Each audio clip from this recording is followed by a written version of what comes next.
everybody.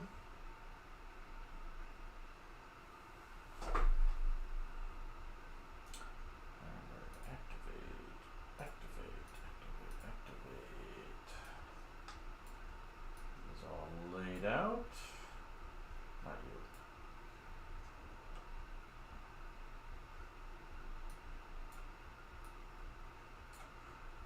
You and you.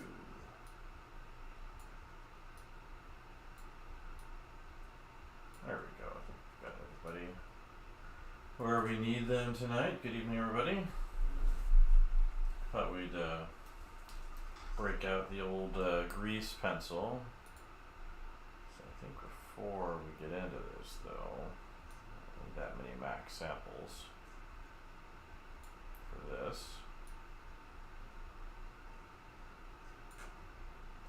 And we can change this from what it is to something more Instagram-y in format.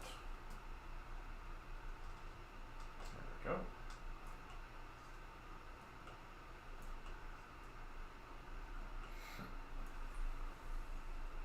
And I got some reference here that I've shot, so I've got a whole bunch of reference in here for this project. Some things I've collected personally over the years, and other things that I've actually made, like these. I need to add some stuff in there, but I like some of these kind of shots of Naples I took when I was there a long time ago. It's weird how that turns into a long time ago, but you know, I always like this one right here. Market super narrow. Got some nuns here in the foreground, maybe a little couple over here chatting away.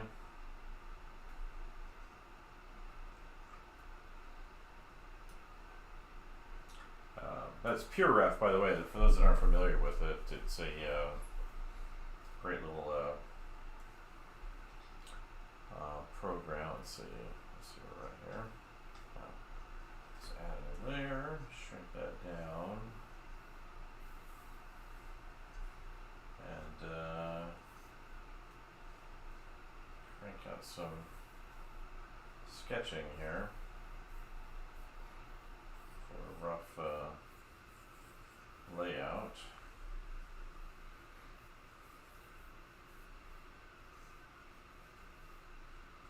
Figure out what we're looking at. Maybe something here. So we can kind of like lead into that point.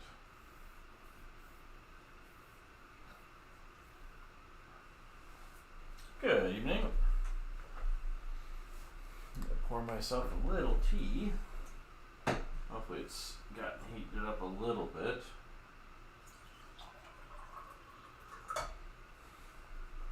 Splurging, got myself a little cup warmer. We had Yep yesterday. What is Yep?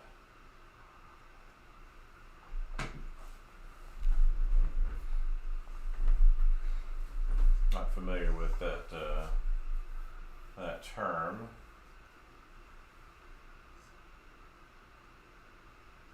You were the special prize.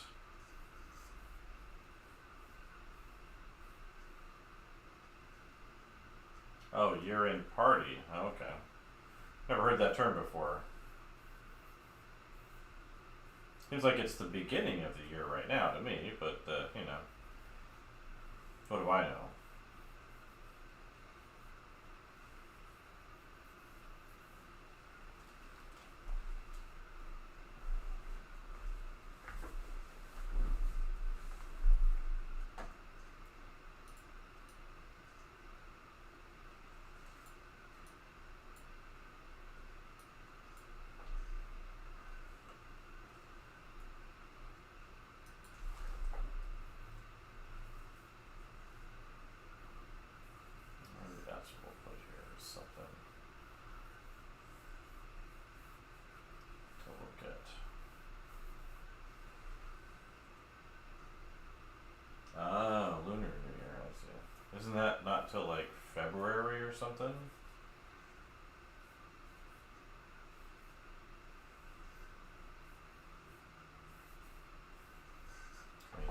it's a little out there. He's fine. He's I think he's still downstairs. I just came up here, so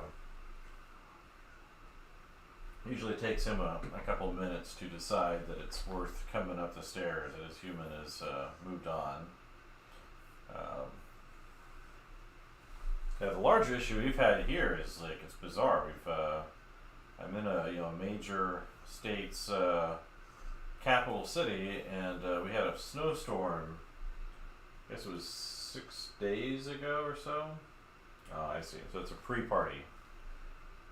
Well, that's nice, something.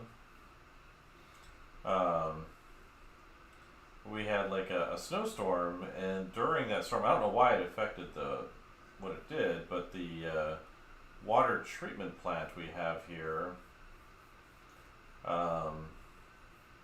had a pump failure during the snowstorm, and they couldn't fix it right away, and so it took a couple of days to get it fixed. And while they were waiting, of course, people didn't have water pressure. I had very low pressure for about 3 days. And then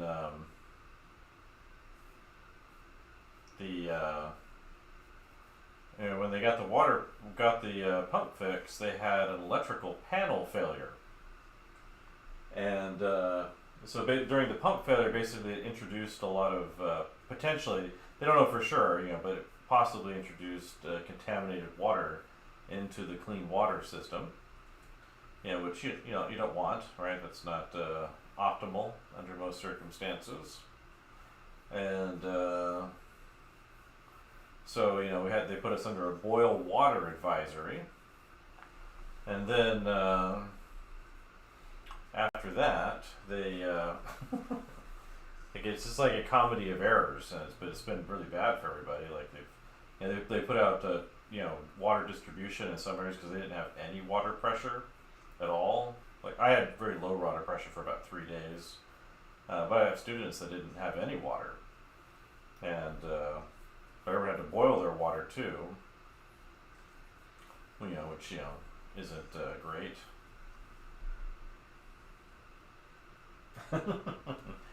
And then next, they had an electrical panel failure. So once they got the pump fixed, the electrical panel failed, which exacerbated the problems they were having. And so we are on day 5 of having no clean water in the capital city of Virginia, Richmond. And supposedly it passed a test today for safety, but they have to do one more tomorrow before they kind of give the all clear. And there's a winter storm tonight, so we'll see what happens. Apparently the water treatment plant is like over 100 years old, which seems to me one of those things where you say, well, maybe it needs to be updated at that point. Maybe there's a time limit on how long you let a water plant do its thing. Maybe in my humble opinion. And then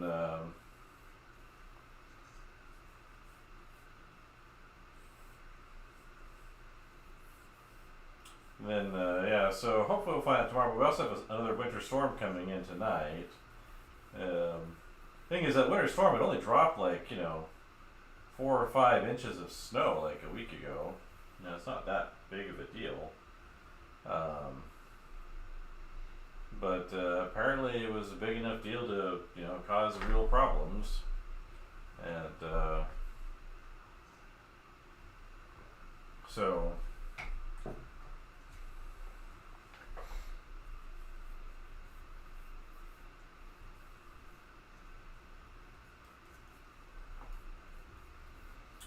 so we'll see. I have a little water, like a 1 gallon water distiller machine. So it takes 3 hours for it to process 1 gallon. So I normally have 5 gallons on hand that I use, which I guess I'm glad I have, because I didn't realize the water treatment plant here was so ancient. And So I guess I'm glad I have that, but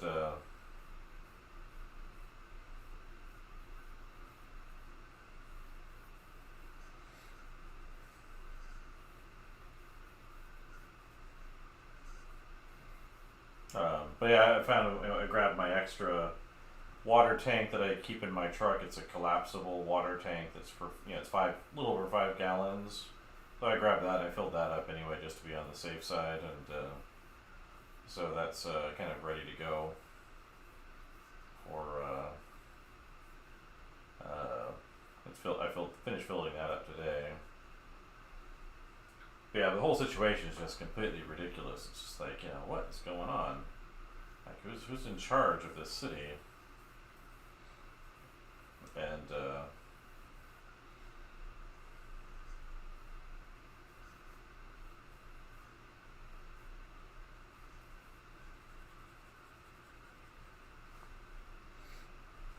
so hopefully, tomorrow everything will be fine. Whenever they figure that out, and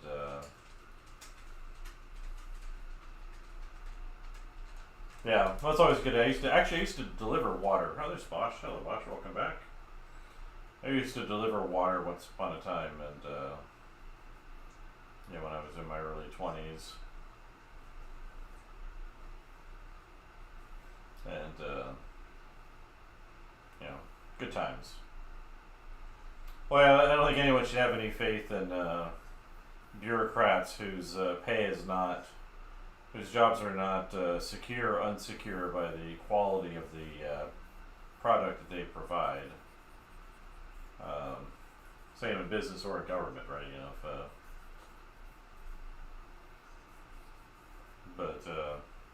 Yeah. So I'm glad I've been using this water distiller pretty much ever since I got here.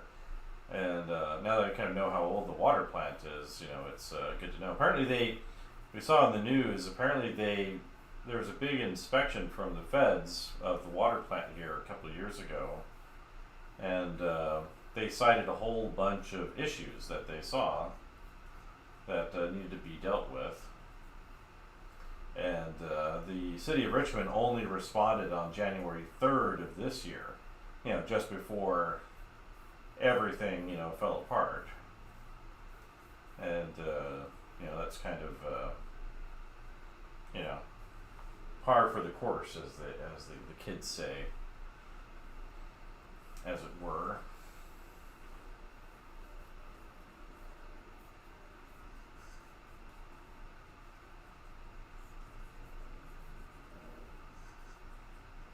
Let's put some people in here for scale. I thought I'd switch over to grease pencil. I was doing that thing in Mental Canvas, and I kind of got thinking about it as I was working on it. Sure would be, might be better to do this in grease pencil, because you can get the kind of same functionality that they have there, and but a lot more options, and it's not that hard to do to set up the cameras and things like that to get a little bit of movement out of it. And it's easier to get to the brush settings and a bunch of other things, so I figured would be beneficial for me to do that. So I pulled up some reference. How do I handle brightness on the screen? What do you mean? Like, how do I look at it?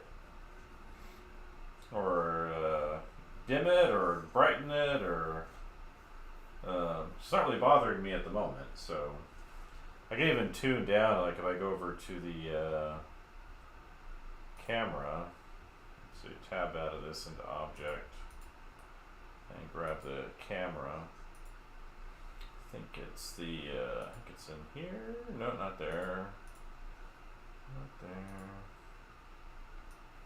There we go. I can darken the surrounding elements a little bit more. Focus in on the. I don't really have any. Not at the moment, anyway. If I were to get any, that would be, I guess, a concern. But it's not currently one.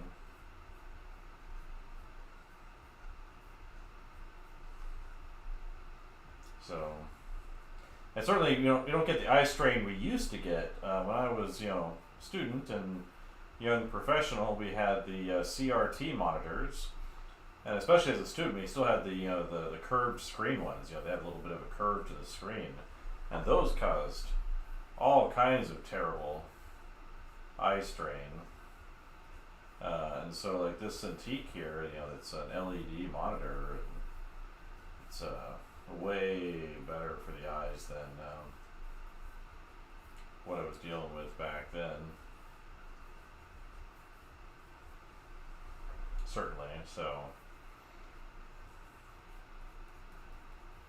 But yeah, the deal with eye strain is that it's not to stare too long at one place for too long, and to sit back and look at things and then lean forward.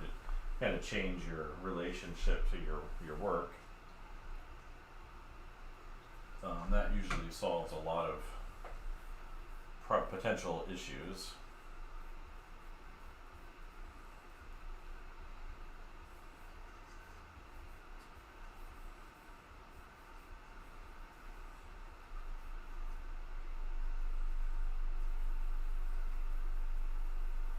I could darken the screen down too, so I could take the background and kind of bring this down if I wanted to. I see. Now for me, it's just like staring too long at one place is a problem. So whether I'm working traditionally, which I do a lot of, right, and or digitally, that's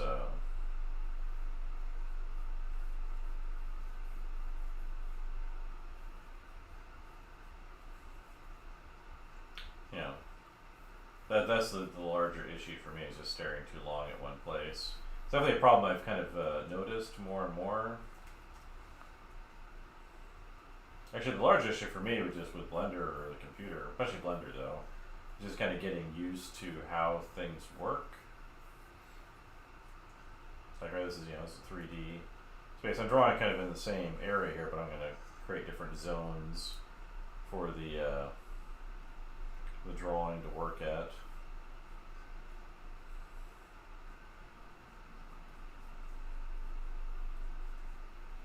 So I was kind of just doing a rough sketch here, but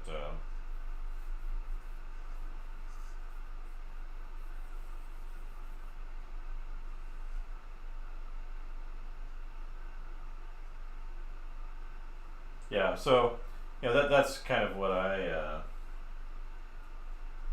that's it's definitely a very different experience these days when compared with the way things were.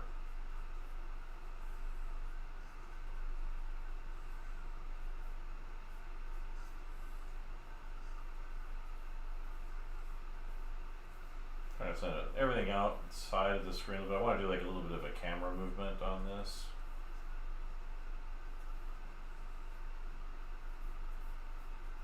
Let's see, where did that image go?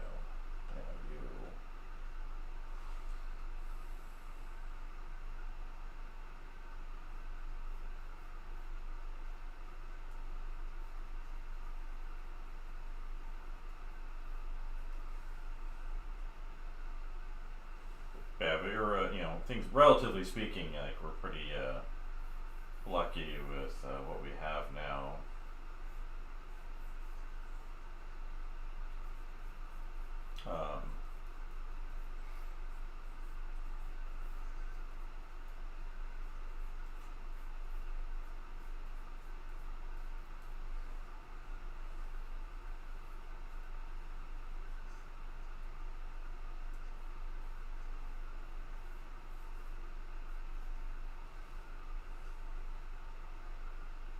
So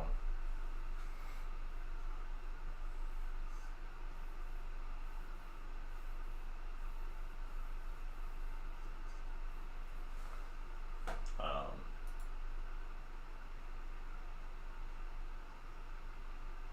see, we're gonna put that up just so I have that off to the side.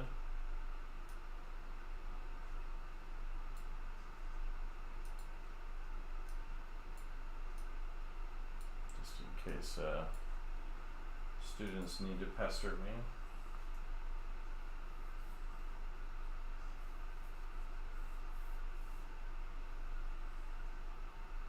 Yeah, hopefully it'll be okay. I'm just kind of setting up a little scene here and see how it goes.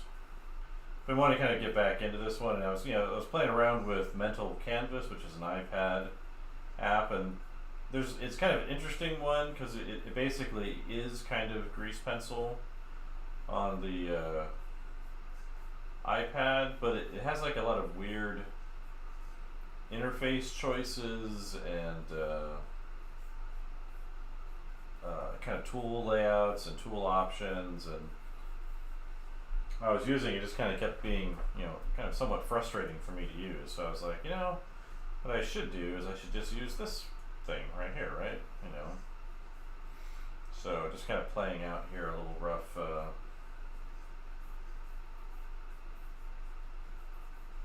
sketch.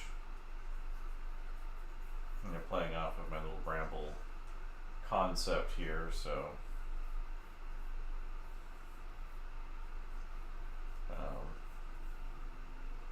and I was looking at some videos today from a guy who did the recent Blender 4.3 update. He was talking a lot about the Grease Pencil 3.0 stuff they're doing. So like they've got the brushes down here they've made. You can make your own.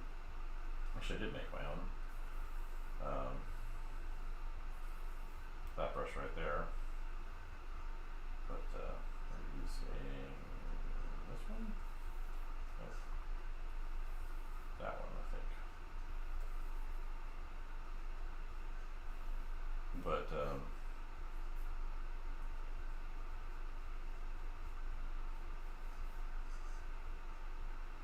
I was looking at kind of what this guy had done, and it was kind of interesting to see his choices. So I think we're going to set this up. So this is kind of my rough, and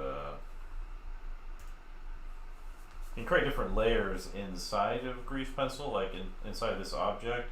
But if you want to kind of layer things, so you have one thing in front of the other, you'll need to set up different Grease Pencil objects, like something in the foreground, something in the background, something middle ground, in between if you want it. And that way you can kind of push things out in 3D. So like I know I've got these kind of foreground elements here. I thought I was using that one. Or was this one? Oh, I think the brushes just kind of reset them. Oh, maybe it's that one.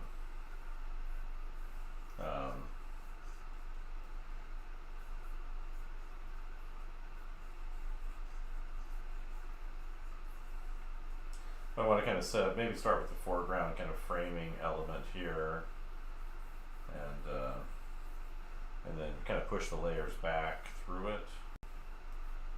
And that I think might be the optimal strategy. So I'll kind of get this all roughed in here. I grabbed some Venetian reference, well, not Venetian, Neapolitan, sorry. Actually, that one could be really good too. I'm using PureRef, which is a ref kind of app you can get for free. You can pay for it too. This is reference I've collected myself. Like this is a little city in China. This is Naples here. I really like this thing right here. These little shrines with like the neon lights on them. I like this one right here.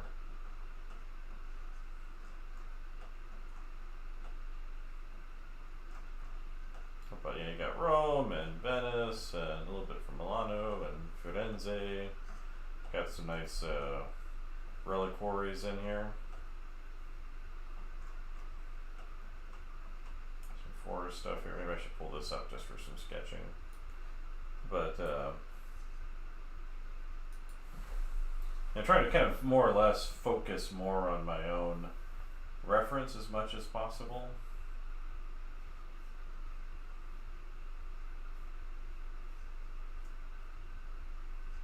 Kind of original experience for as much of this stuff as I can.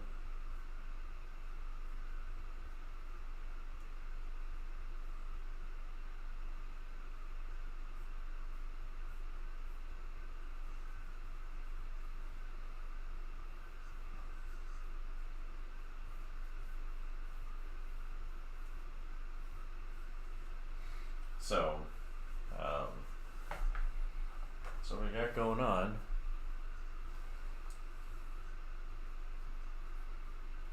So I'll come on for a few hours, work on this. Yeah, maybe it'd be a fun little thing to do. I did do kind of an animated one a long time ago, a little bit. This is like a couple of years ago. I'll pull this up over here. It was this thing. It kind of was a test a long time ago, but it's gonna have the camera move back and forth. I set this to repeat. It doesn't look like it. Not in this one anyway. I think right here. There we go. Yeah, that's repeating. So I kind of put this together. This is all Respawn, so it's really basic. But you know, put a background back there that I could blur, and the foreground here, and it's all just flat planes moving back and forth. But I've had some time to think about it, so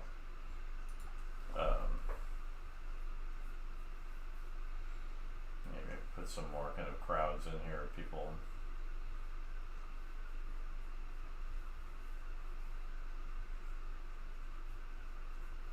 Get some scale going in here.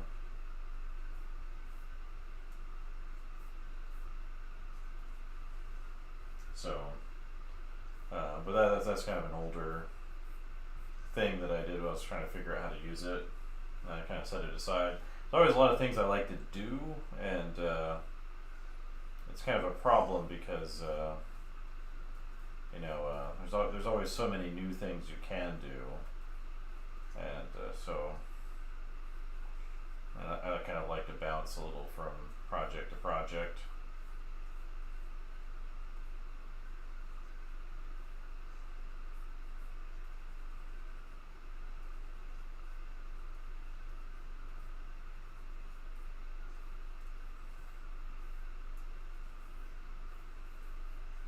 So probably mostly try to treat this as flat planes, maybe do a little bit of on 3D model sketching, which you can do in here too, which is pretty nice.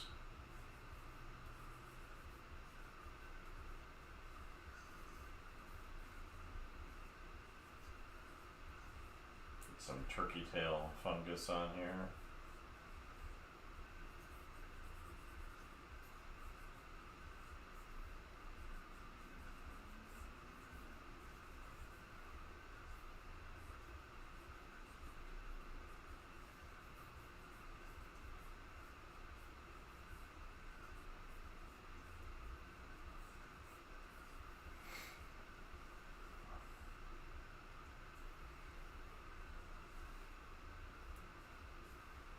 Get some stuff pointed at things, you know.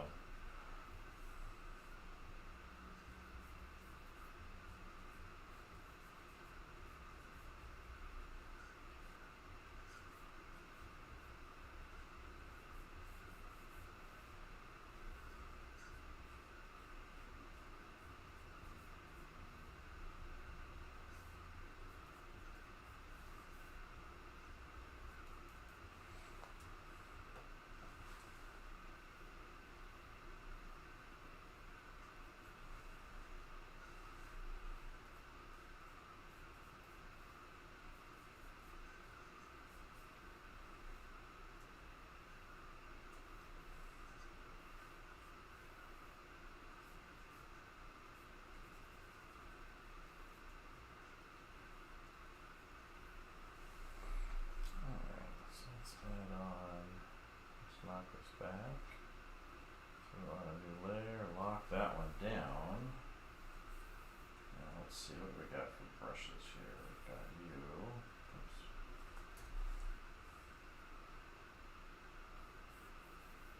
That's what that one does. That's you. Just tune your opacity back up. Let's see, where's your material?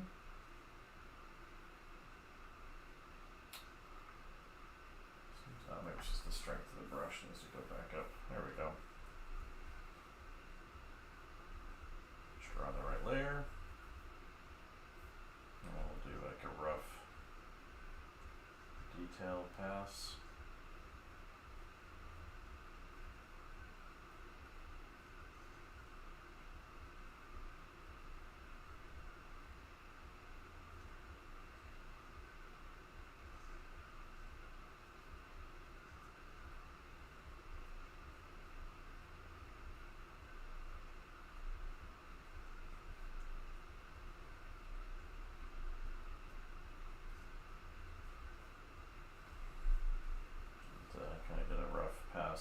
and then do a final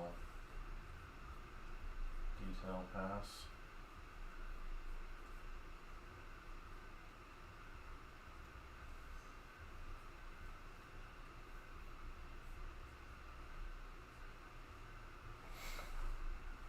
Just double check on these guys. Where's YouTube hiding it?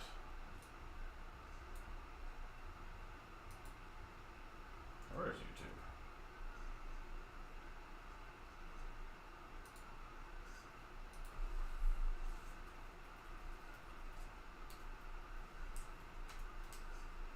That is weird. Where is YouTube on this list?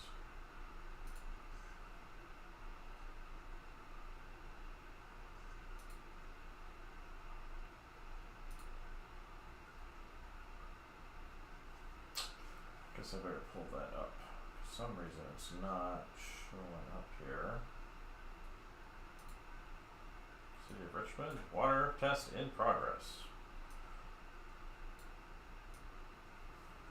Just in case someone's popped in over there and I haven't noticed. Let's see, live.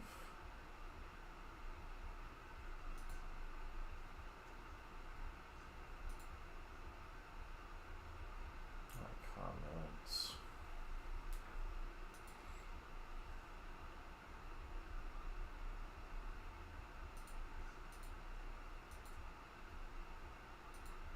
Let's see. Not morning study we want. Where's it at?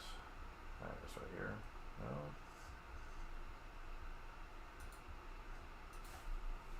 It's up. And you. Where's the current one?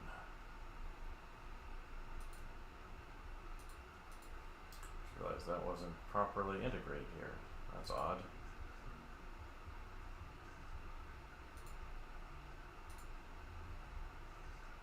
Hopefully nobody's said anything. Let's go ahead and grab this.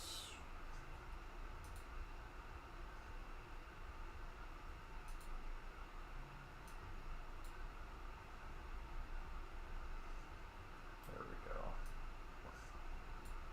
I didn't realize that one was not active.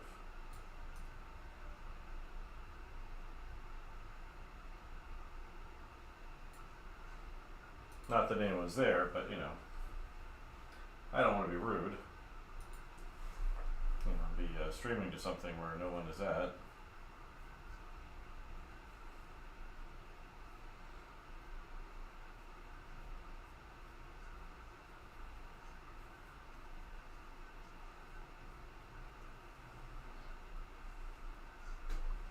Such a good Bosch too, huh?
But they made some interesting kind of updates to the grease pencil toolkit. Like their erasers work a lot better than they used to. So basically now, instead of like erasing the whole thing, it'll do like a fade effect on there. Because really, what these lines are, if like we tabbed over to edit mode,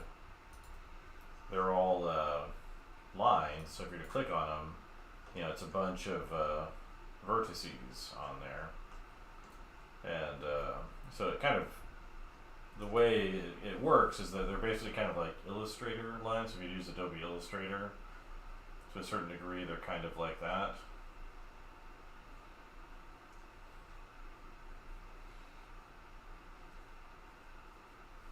And so you can take those, say, into like a sculpt mode and tweak things and move things around and all that.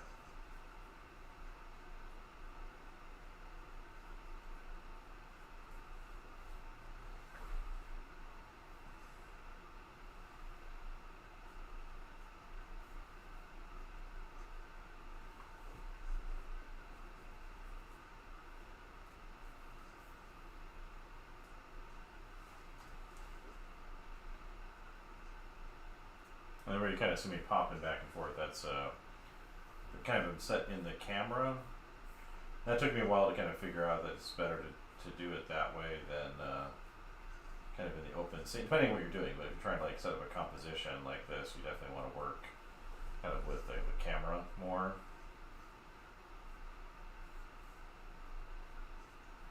And that way it's kind of actually more dealing with kind of the 2D aspect of the composition.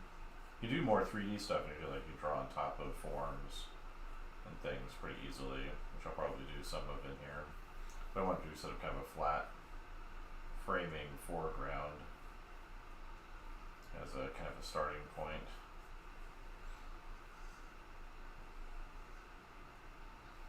As a way to kind of get it all arranged, you know, on who's in what area.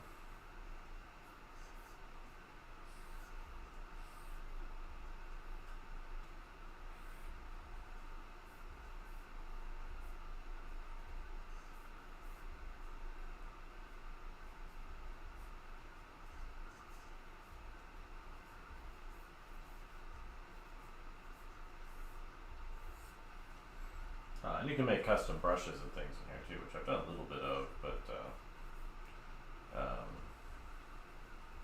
it's definitely more that I can do.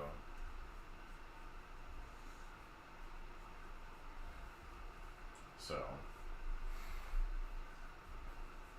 but yeah, I was just playing around with that mental canvas and I kept thinking, well, you know, in Blender I could do this, and in Blender I could do that, and if I was in Blender I could do this and this other thing. Like even like that infinite zoom thing, you can do that in here. You just have to set up a camera to do it with. So I can, you know, zoom in and just shrink my brush down. And you can set up your brush so it kind of works with the scale that you're looking at. So I think right now it's set up to kind of just be the overall size. Yeah, you can set the radius unit to view. So right now it's set to the whole scene, but I could zoom in and do kind of that infinite zoom style picture in here if you wanted to.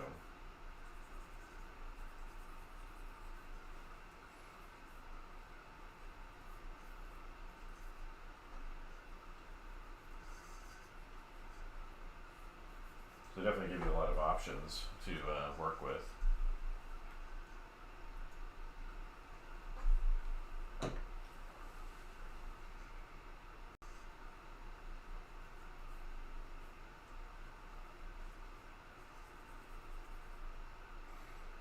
So the only thing you have to be careful of is, you know, that you can get unwieldy because you are dealing with all these vertices rather than pixels, and which just means that kind of the more stuff you have going on, the more difficult it can become overall for your image to work.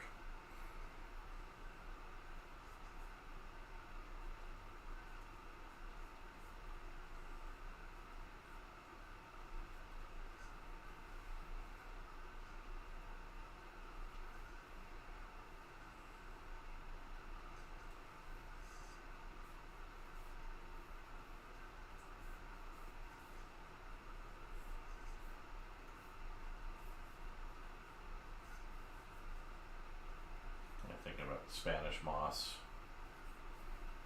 hanging down.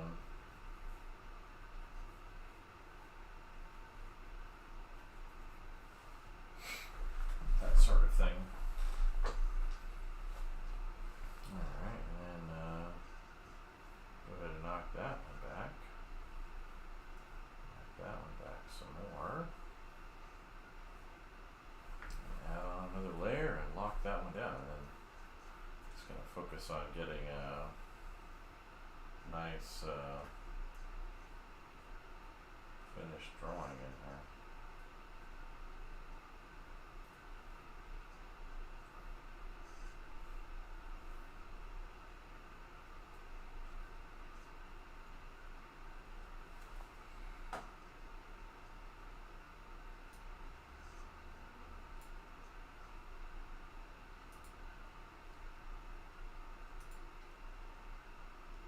Yeah, please let me know if there's any questions out there.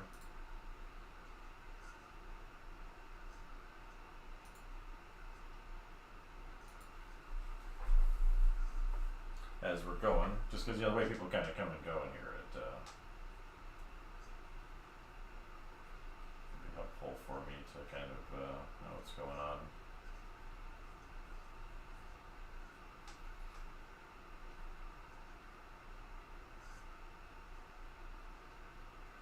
But now we can go through and do kind of a more careful drawing on here.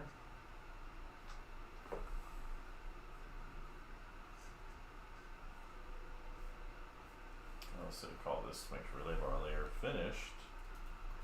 Lines.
It'd be easy to get some color on here too eventually.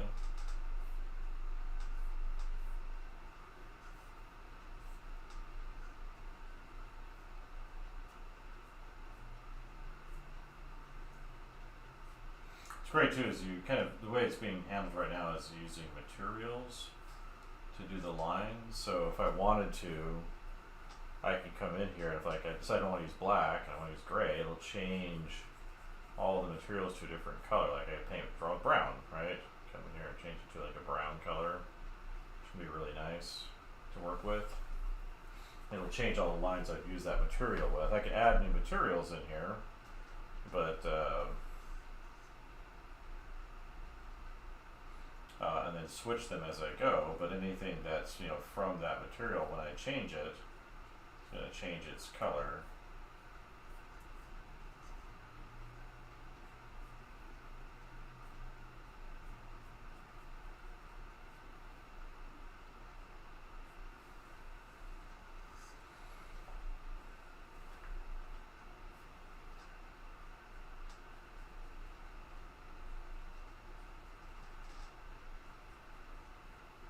So it's kind of a really nice feature on that.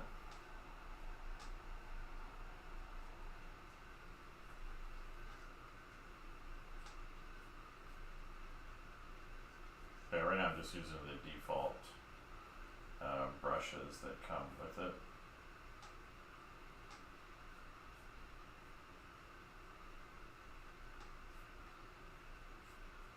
There are some people that do really cool stuff with this app. I know they used it a bit with the Spider-Verse and with that Klaus movie. I think it showed up in some other movies too, but those are ones that I know specifically they used it on.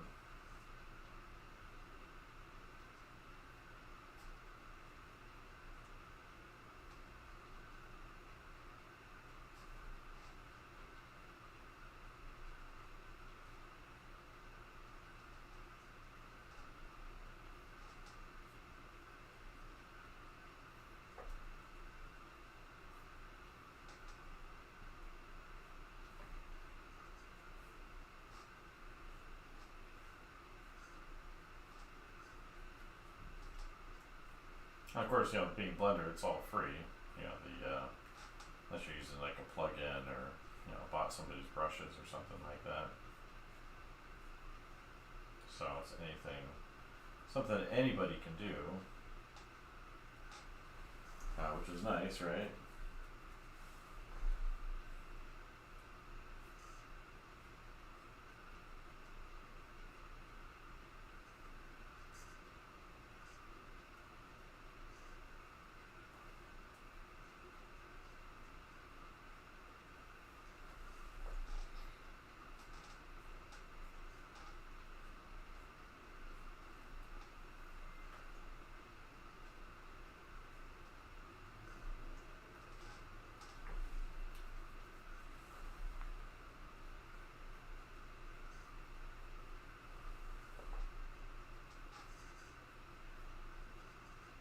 You can also sculpt the brush strokes, or put them in edit mode and move things around, which is nice.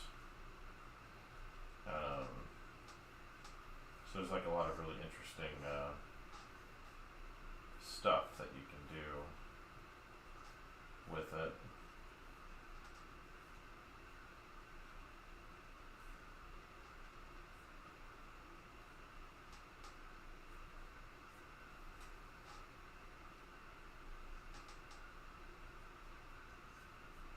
This is definitely one of those kind of unique features that it has, is the whole grease pencil thing. It's like, you can do all the 3D modeling and texturing and animation and other applications, of course, but the way they have this grease pencil thing in here is definitely super unique to this program,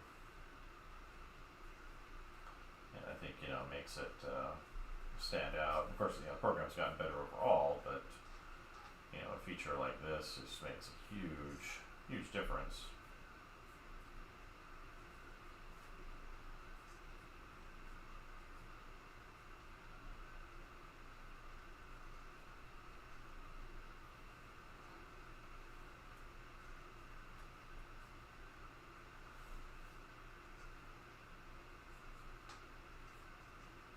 Yeah, definitely makes it something to consider if you're depending on what you're interested in doing.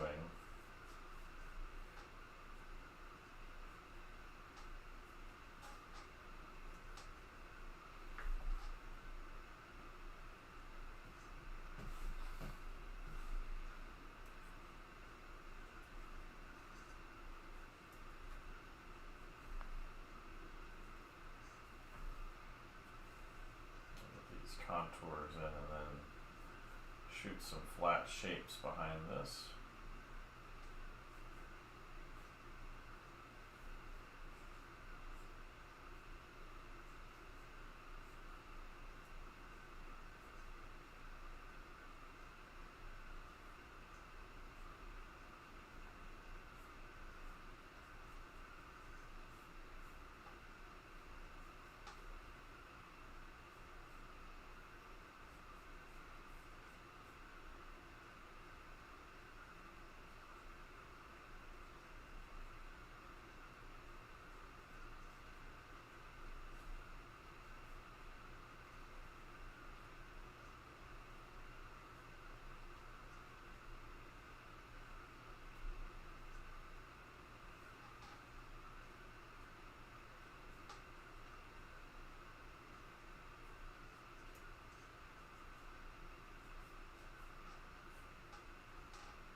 I did set up the middle mouse button here to be the front button on here.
you over.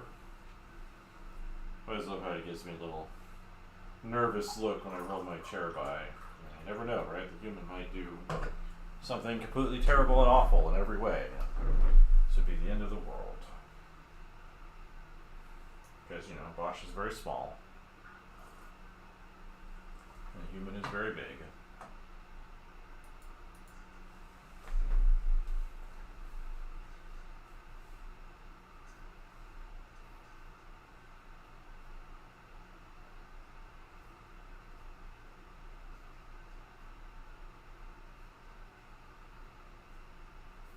Alright, Bosch.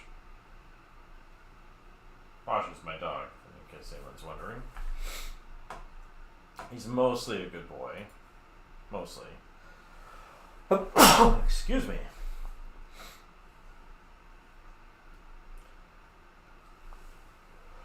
Excuse me. Oof. Must be allergic to the night.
There.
Making sure I'm not missing nobody.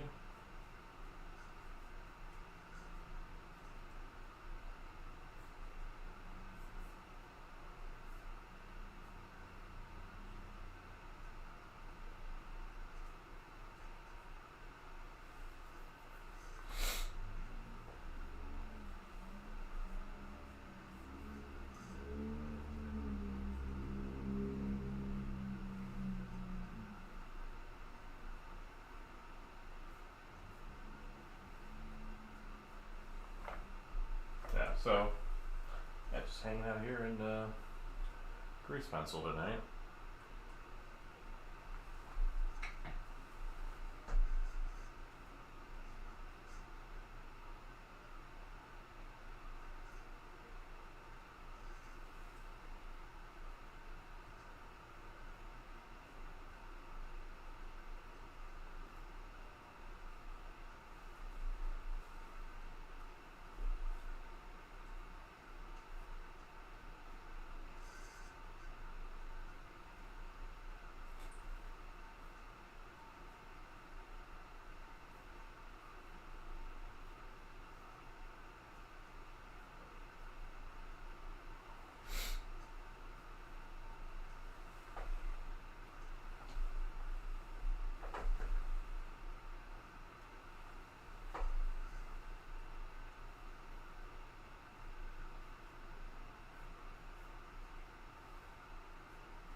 Alright, flat background.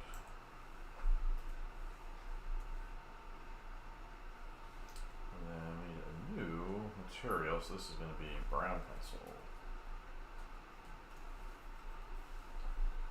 Let's add a new one in. New.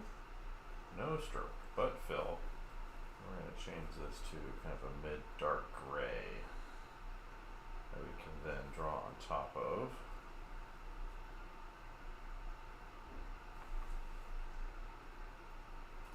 Dark gray. Flats. There we go. Might be too dark.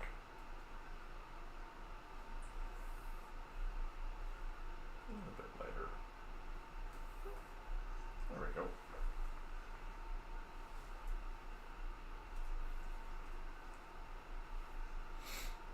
So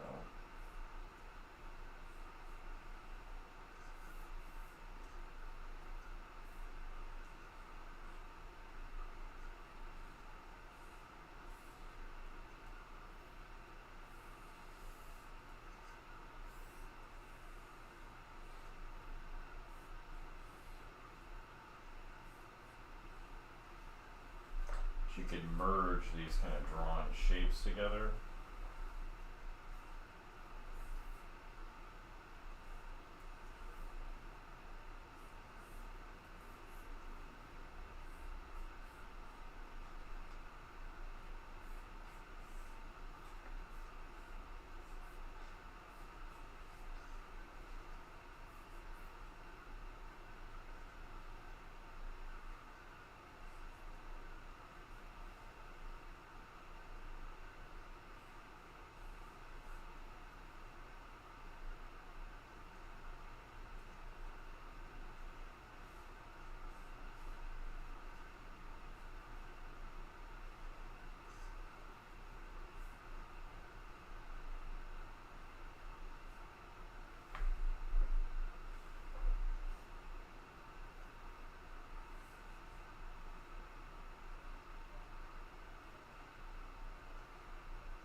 So I can set this, or not you, set this drawing layer to multiply, which can be nice on top of that.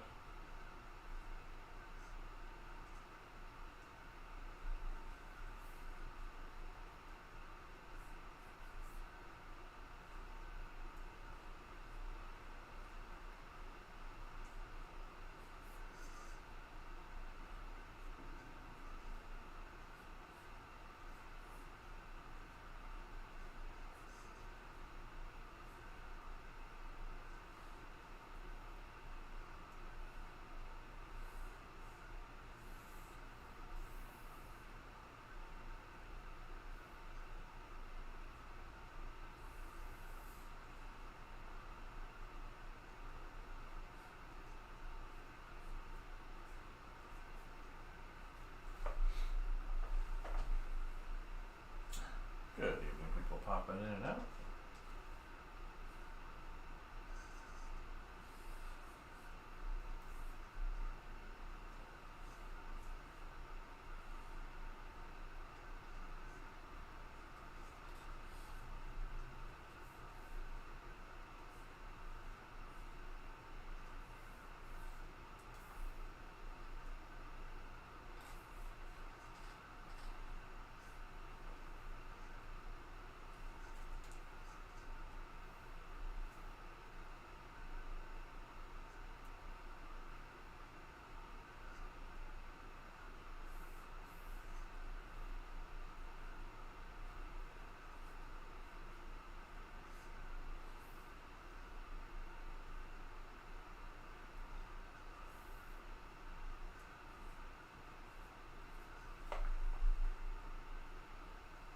Good evening, people popping in.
Alright, now let's see if this works properly.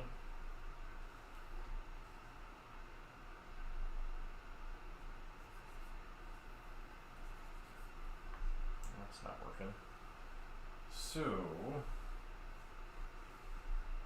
good evening, Mr. Southern. And let's do a little multiply.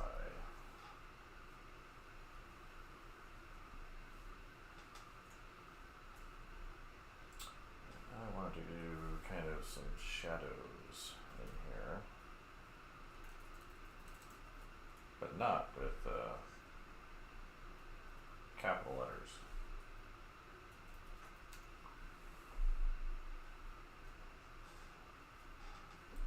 And then let's add in another material.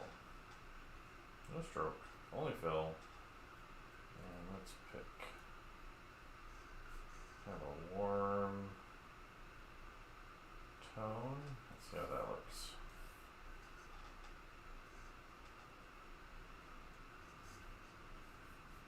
still eraser mode, so draw.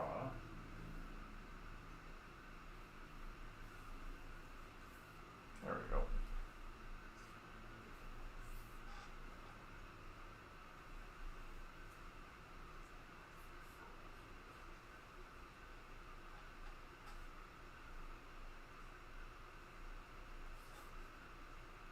That's pretty good. Let's just leave that there.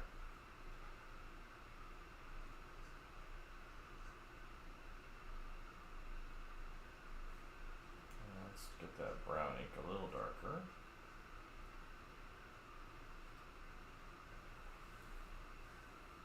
You stay where you're at, and let's go back to this layer. Good morning. I guess it's probably a little later there in the British Isles than where I'm at, right? Alright, let's see. I guess I'll tab over. I have this whole problem where I'm, a fan of 3D, but I'm definitely not a pro.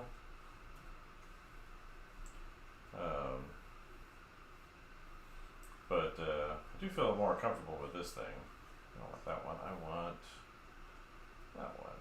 And we're going to name you Shadow.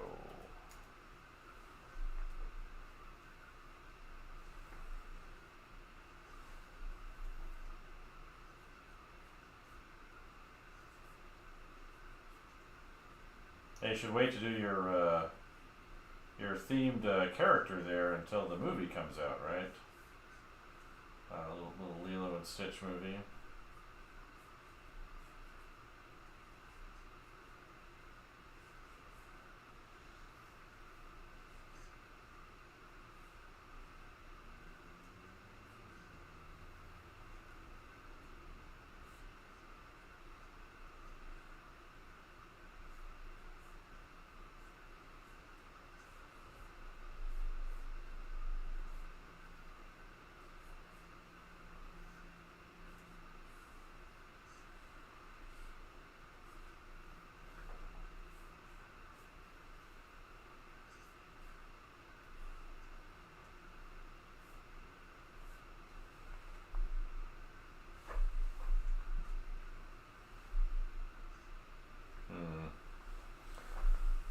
Broke my mouse.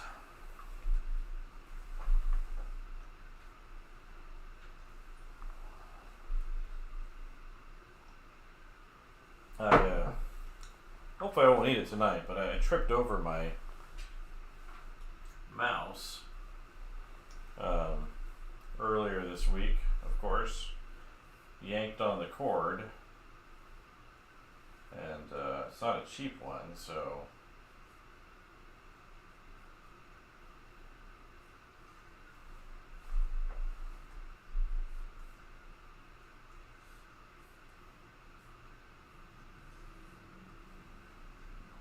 I don't advise tripping over your mouse cable. It yanks on the computer and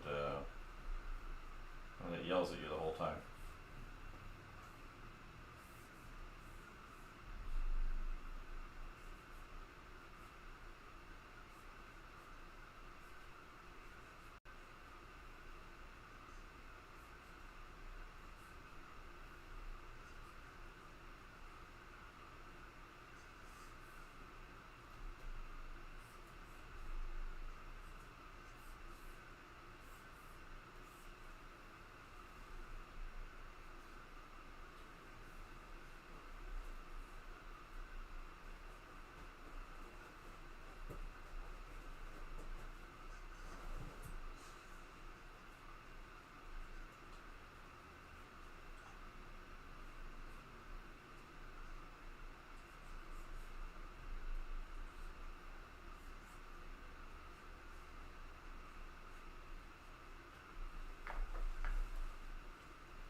No stroke.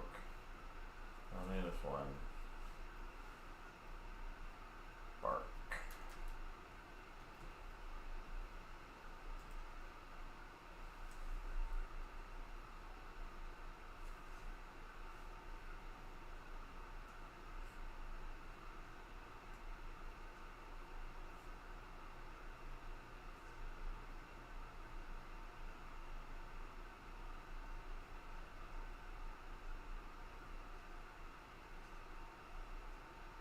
Alright, and then put that below the shadows. Bark. And then we're going to do greens.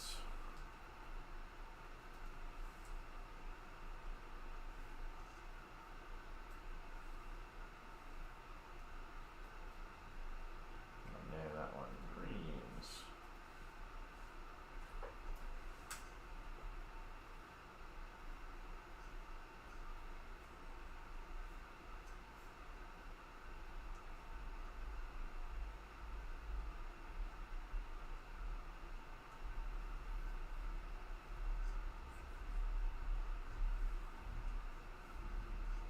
Light that up a little bit.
Probably should save this at some point, right?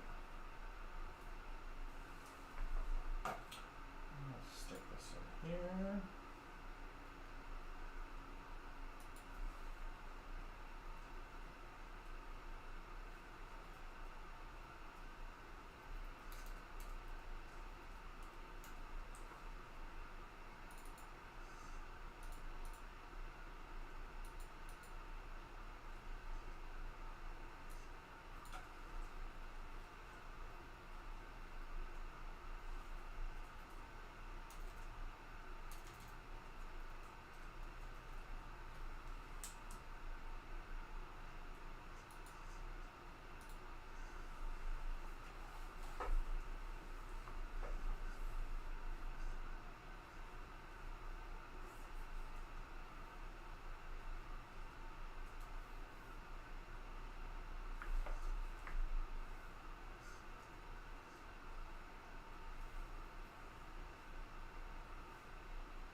this.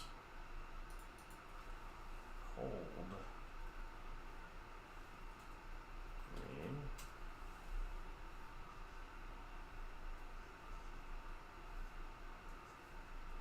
Go with that, and then shift it way over to blue.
Alright, and then we're gonna do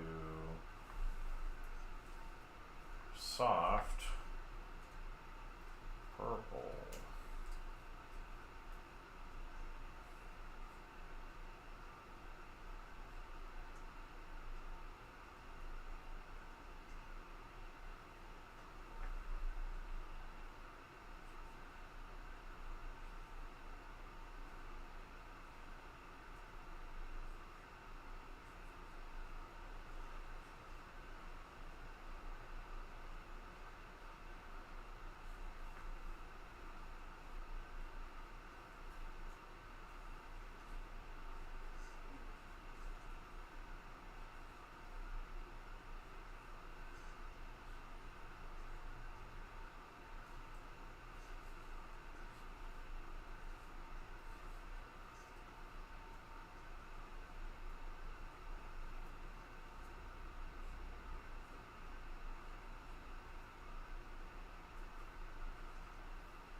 There we go, getting some color in there. That feels good. And then I think what I want to do is take, let's see if I can do this. Can I take this flat background? Can I duplicate that? I can. I can move this to the, almost to the top. And then we can change that to multiply.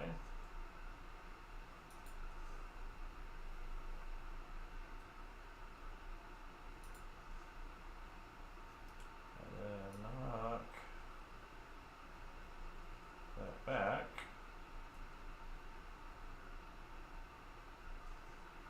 Like that. And then let's add on like hard light. New material.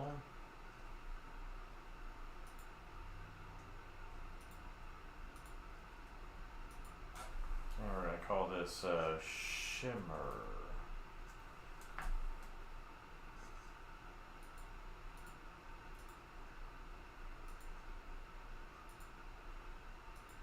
And pop that up.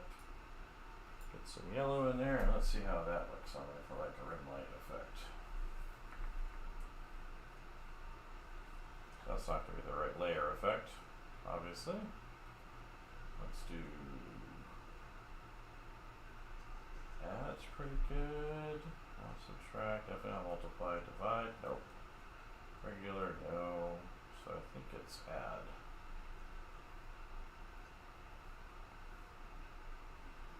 And we can push that up higher.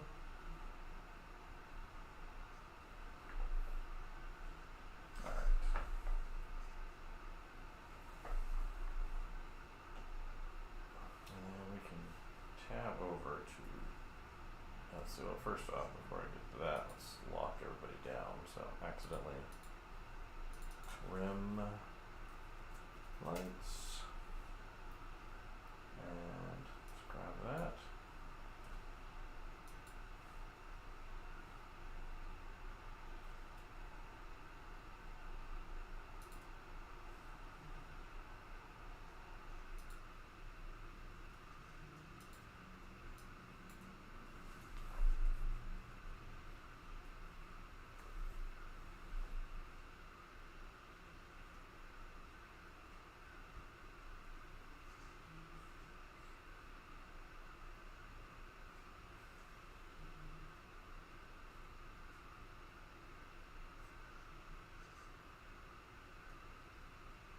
Push that up. And then I think we're gonna knock this back down similar. Or change these to multiply. That's better.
Alright.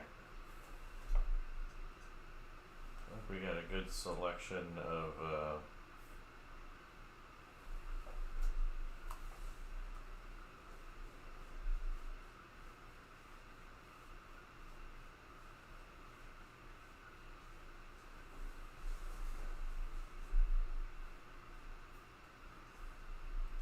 alright, let's get the lines. And do that over here.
Friday, everybody. I wonder if it started snowing out there. I should check out the windows and see.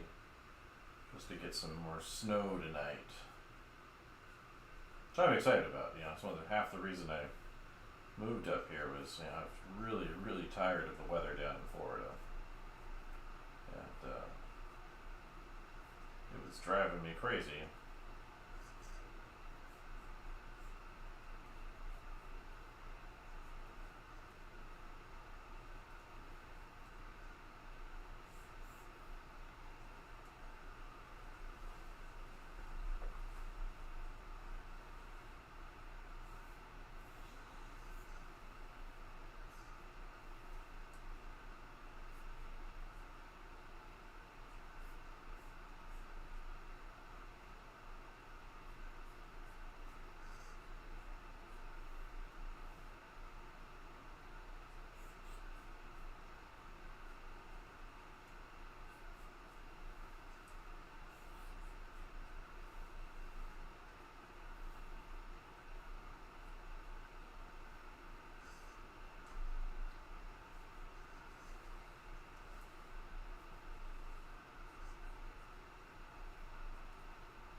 Alright.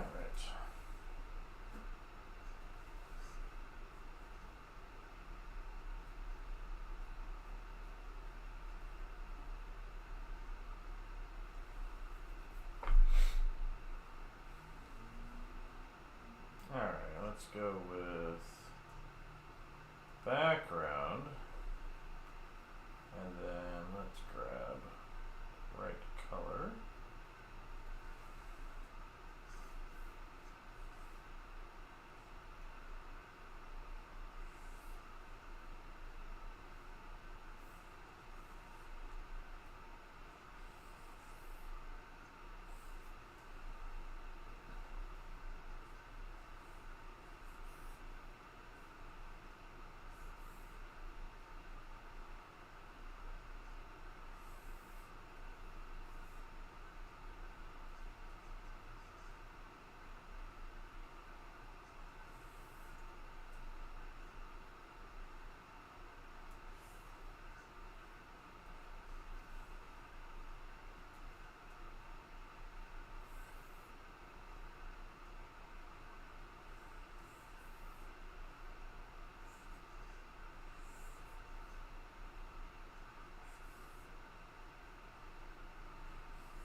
That's that shadow.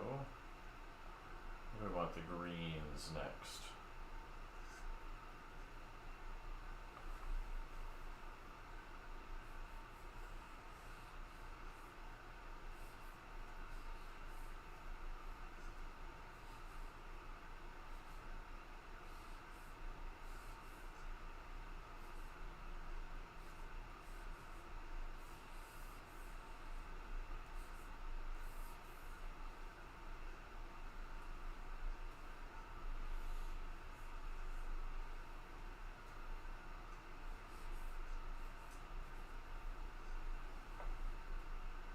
And then let's grab some cold cream.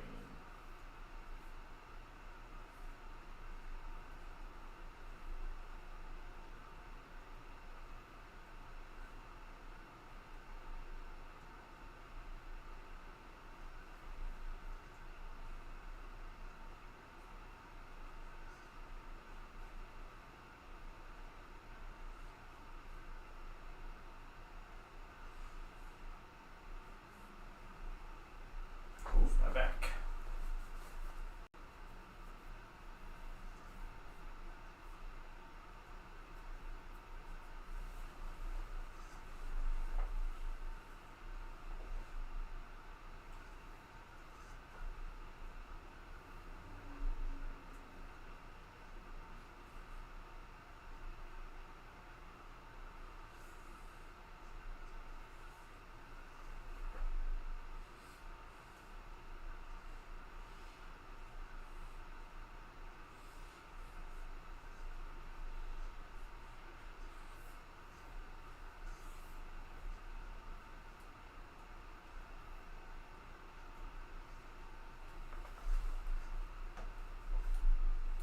Alright.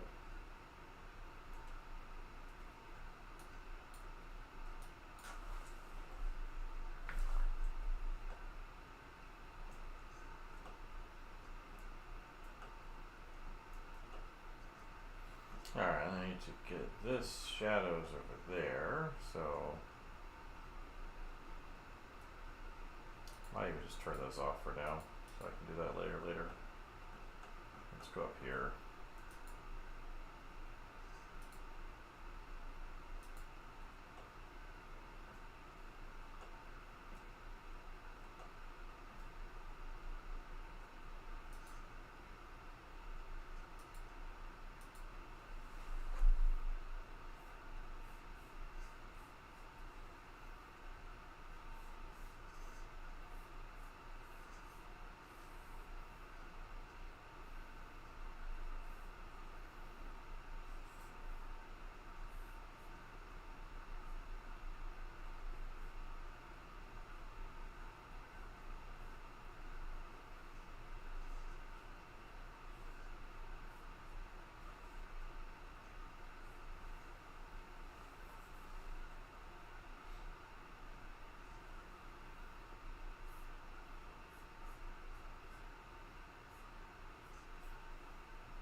9:30 already. Whew.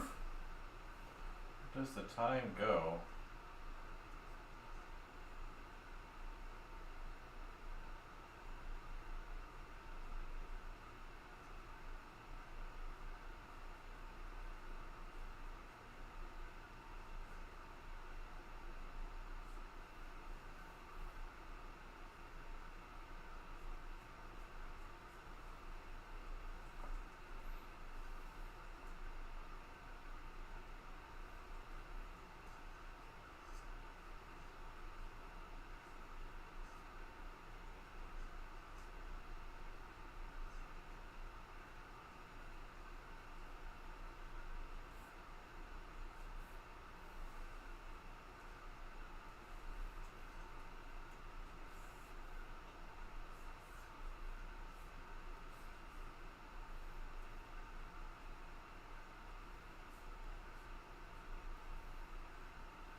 hope so. I try to every day, if not all day, right?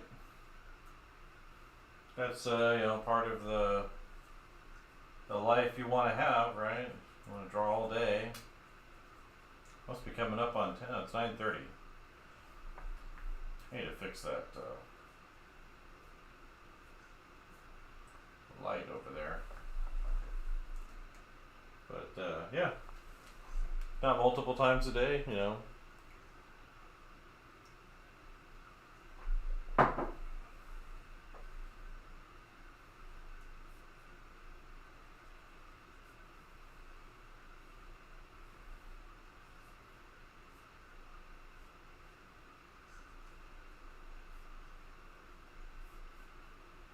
Hopefully you draw every day, right? Optimally. Finding an excuse for, getting something out into the world, sharing a little art out there with people.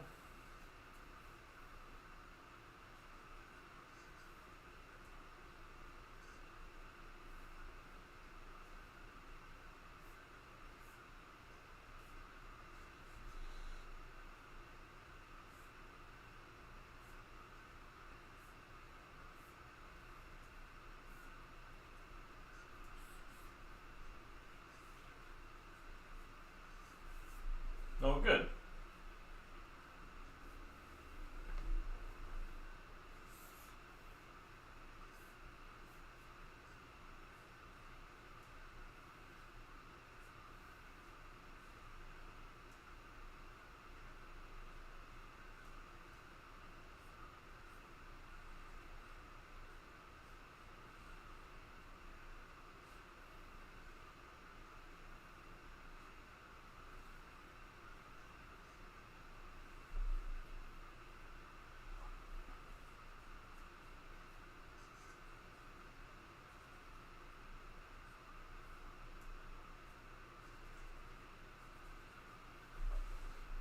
Alright, let's get that fill layer in there.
Good.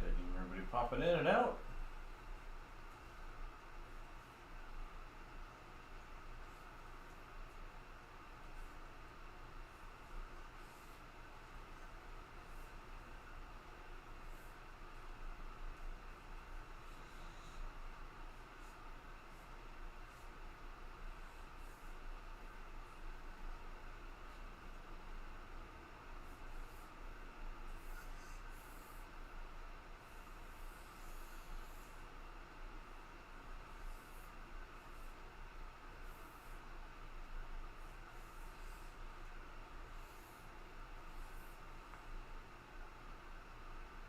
I'll say I'm a teacher, but I've done concept art professionally, multiple occasions. But when I got started, I think it was a lot. In certain ways, there's a lot more concept art jobs out there, of course, now. But when I got started, I think it was a lot easier to get in.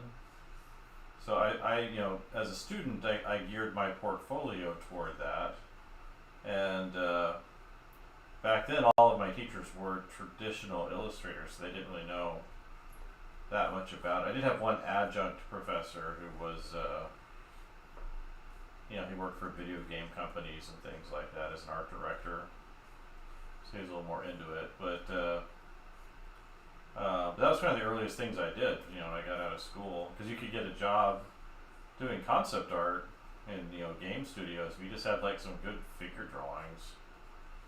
And oops, get back in here.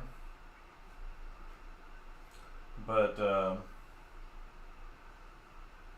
so that was that was a long time ago. But I worked with Disney Interactive. I worked a little bit with Riot Games.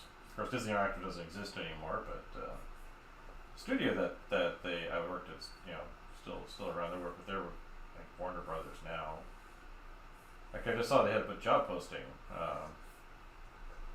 for a character concept artist, which I thought was interesting. But that was a long time ago. I teach concept drawing, and then I do freelance from time. Like I worked with a company a couple of years ago doing a ton of stuff. It was supposed to be kind of this metaverse style project for music. People could do like performances. I'm not sure what happened to it. I think it got bought by the NFT group that does like the monkeys, the Bored Apes group or whatever, Bored Ape Yacht or whatever they called it. But I did some initial work for that for a few months. That was a lot of fun. But that fell apart eventually. I'm not even. I doubt it's very much in production. The metaverse stuff kind of died off pretty quick. People doing, after COVID kind of died out as a thing people were worried about. So did the metaverse stuff, and so I think that project died at some point. And then, I've done like a lot of like indie stuff too as well, on top of like those other more kind of larger studios like Disney. I did some stuff with EA a few different times, like a Nerf game and a Monopoly game at one point.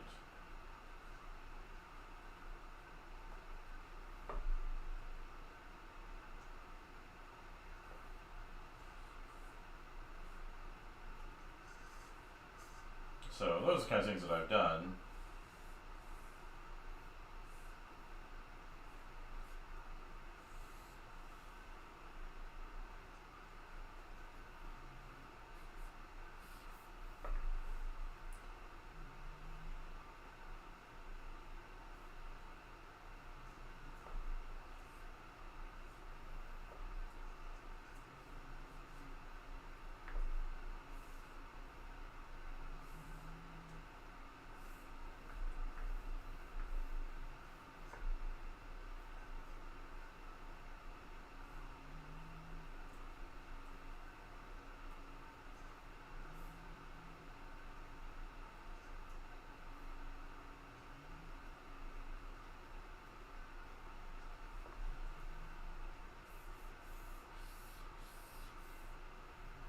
So that's kind of more of my background.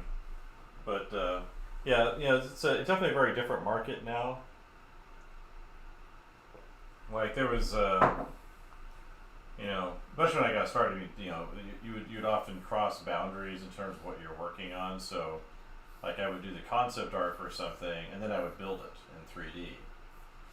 I remember I built like this whole bridge, and I textured it, and oops, I went with the brush, I went with the eraser, just went with the brush.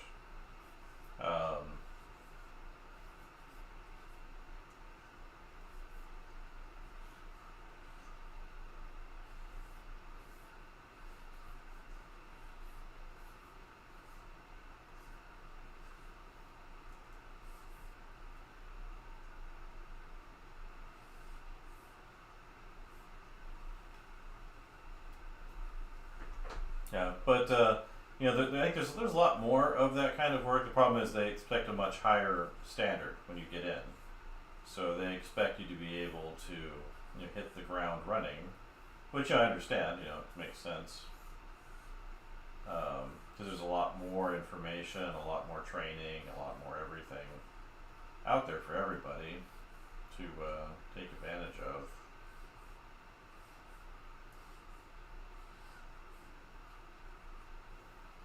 And so, the expectations are a lot higher, a lot more people that want to do that kind of work, and which is, hopefully that's good for everything. So even like, failed projects like Concord, they had some really good concept art for it, even if they didn't make it into production.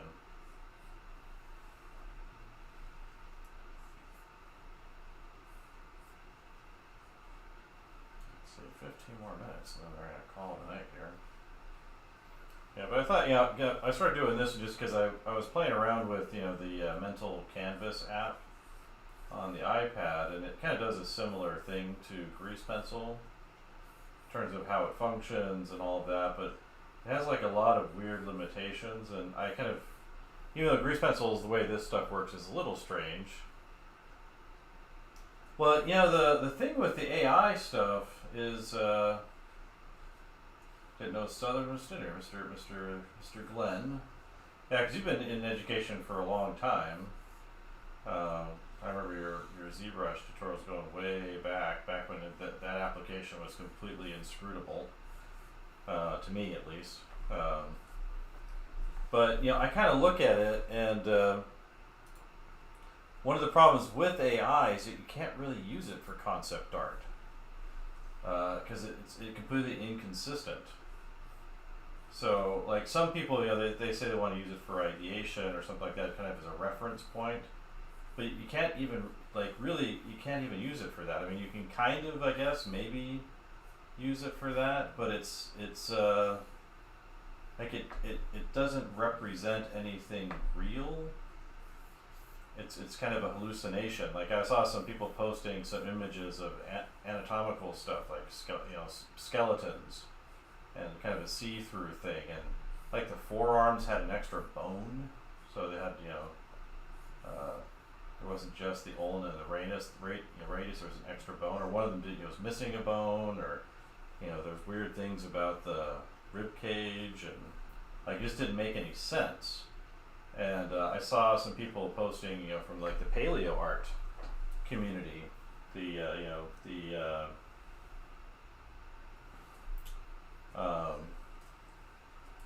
from people that do dinosaur illustrations, and they're like, yeah, you can't really use it because it doesn't understand anything. And then of course, you can't get multiple views of a subject, so you can't really iterate very well with it. So it has all these kind of problems that are practical. I think there's additional problems to that are deeply concerning. Because I was kind of interested in, it initially, like it was, it's interesting, but I never really got into it just because there's nothing really for me to do with it. Like it kind of does its thing, and it's like, whatever, there it is. So there's like real problems, and then also it's like what I've come up with is this in terms of talking about it is it's kind of an expression of the Dunning-Kruger effect. And so for those that aren't familiar with that, the Dunning-Kruger effect is basically it's kind of this perception, a self-assessment of competence versus reality, and so they did a study, and this is where it comes from, of Americans, like me, assessing their ability to do math. If they were good at it, average, or hit that button wrong, or above average, and or below average. And the Americans said that they were, the ones they interviewed anyway, whatever their sample size was, they gave themselves a very high estimate of their mathematical ability. And this is, of course, false, right? So any kind of objective test of the average American, including myself, says that you kind of suck at math. For a number of reasons. I don't think it's anything inherited or whatever, but we just it's not emphasized maybe in the way it should be in schools. I got as far as pre-calculus, but it didn't really interest me. But they also did a similar survey in Japan. I think it was Japan. I should go find the study or the reports on the study and review them for myself. But it was in, let's say, Japan, just for commonality's sake, and they asked Japanese what they thought of their ability to do math on average, and the Japanese gave themselves a very low estimate in spite of tests showing the opposite of that. And so there's this thing called the Dunning-Kruger effect, and there's a tiered scale in that effect. So they basically said there's unconscious incompetence. So basically, you don't know what you're doing, and you don't know that you don't know what you're doing. So you're an incompetent and you're ignorant, basically. And then there's incompetent, conscious incompetence. So you're aware that you're not very good at something. And then the next tier up is conscious competence, which means you're good at things, you're conscious of how you do them. So like, say someone's learning Nomad Sculpt, say someone like me who's a fan of 3D but not a genius at it or super experienced with it. I like doing it. I could probably be good at it if I did it a lot more, but I have a lot of divergent interests. But and then you're good at it, but you're really you have to be really paying attention to everything you do. You're not like a savant who can just sit down and make something amazing, and you're not really having to think too hard about the tools and the process and the steps and everything. Like you're good, but you're not the best or whatever at it. And then there's unconscious competence, and that's where you're really exceptional at something. Where maybe you do think a little bit about how things work, but it's more of a situation where you don't have to think too hard about everything.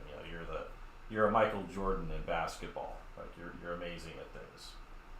Yeah, the unknown knowns, right? The unknown knowns, or the known unknowns.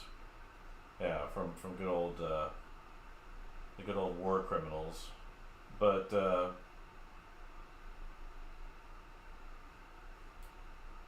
I did that on earlier, yeah, okay.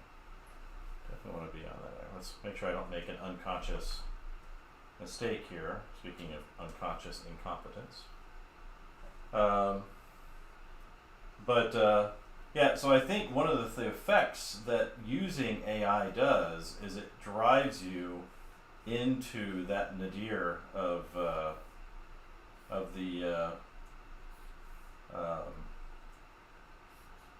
effect, of that Dunning-Kruger effect, that it drives you down into unconscious incompetence, because you don't really have real control over the systems. Like, it gives you something, and maybe early on, and I had this kind of discussion with the last school I was teaching at Ringling. I was with their motion design department.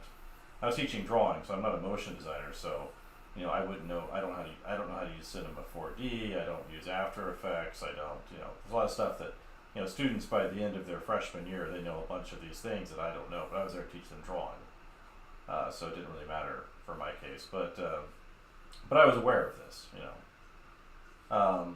but they seemed to have this attitude that they were going to be the creative directors of these systems. And I was like, I don't think that's how it's going to work. That's not their intent, people that are designing these systems. Like, they're not looking to grant artists any authority. That's just, that's completely ahistorical. And I said, if it continues on the trajectory that it looked like it was continuing on back then, then there's not going to be a need for a creative director, because with sufficient data, these AI systems, they should be able to design and bring to market a product without any input from any outside creative person, because it should understand market interests and trends and pricing and advertising and all these other things that artists and art directors ostensibly play a role in. And there should be no need for an artist to play any role with that. They seem to think I was a crazy person. I would get the looks like, oh, no, we are going to be the experts that they need because we have aesthetic sensibilities. And I said, well, even if say we do have these aesthetic sensibilities, well, part of what drives that development and the maintenance of that is the fact that you make things and you go through that process of suffering through whatever it is you're making, and that drives your ability to be able to be aesthetically sensitive. If you're just sitting there typing out prompts and making selections, like, you may initially be capable of being selective and aesthetically sensitive and aware of design problems and needs, but you're going to get to a point, because we're human beings, we're not gods as far as I know, and you get to a point where you just kind of get accepting what you receive from the system. You don't you might think you're being aesthetically sensitive to things, but you'll get to a point where you're literally just accepting what you get, because there's no reason for you to be aware after a certain point, and the more it kind of gives you, the more it's acceptable.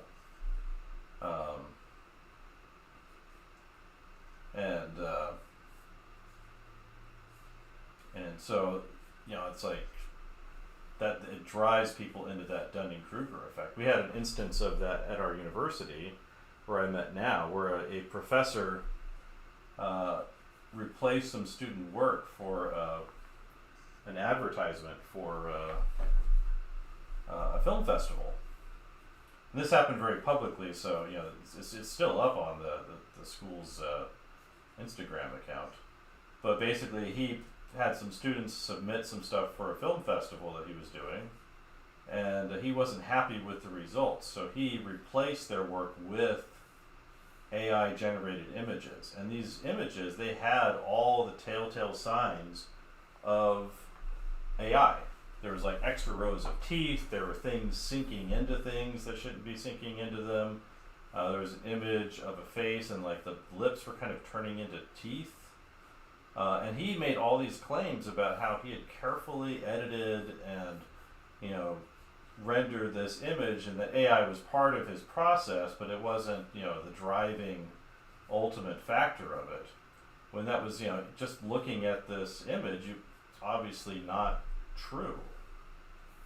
And it led to a whole big hoopla, a big round table that I involved myself with. I'm new at this school, so it's kind of like, who am I to speak up? But very few other people were.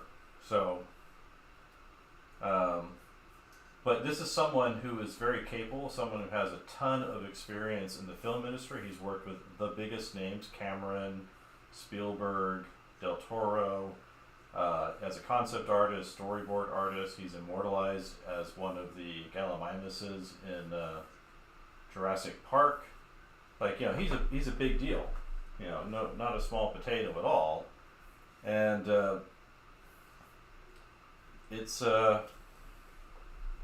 and he made these very obvious mistakes in terms of delivering that image. It wasn't supposed to be like an important image. Like, there was no reason to replace student work with AI. Like, that was just, when I heard that, I was like, you did what? Like, what? Don't do that. So that was my kind of response in my head, because I'm just like, I was really confused. Like, why would you do that?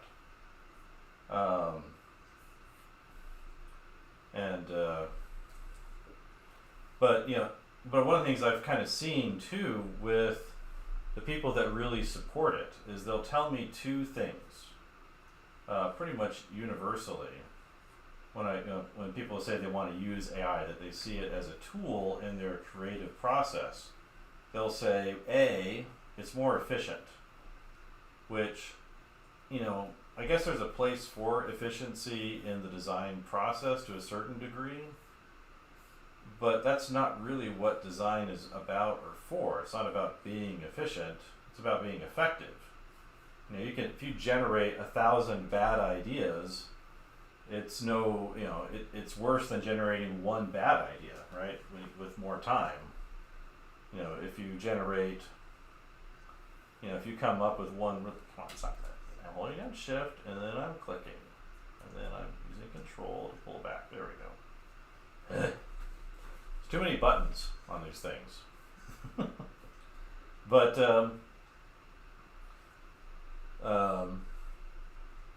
at least, you know, as far as I'm concerned, that's kind of the way I think through it, is that, you know, one really great idea is more valuable than 1,000 mediocre or bad ideas.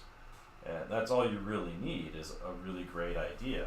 And I don't know that generating more ideas will get you any closer to that, because, you know, you've got so many. It's like, what do you do with them?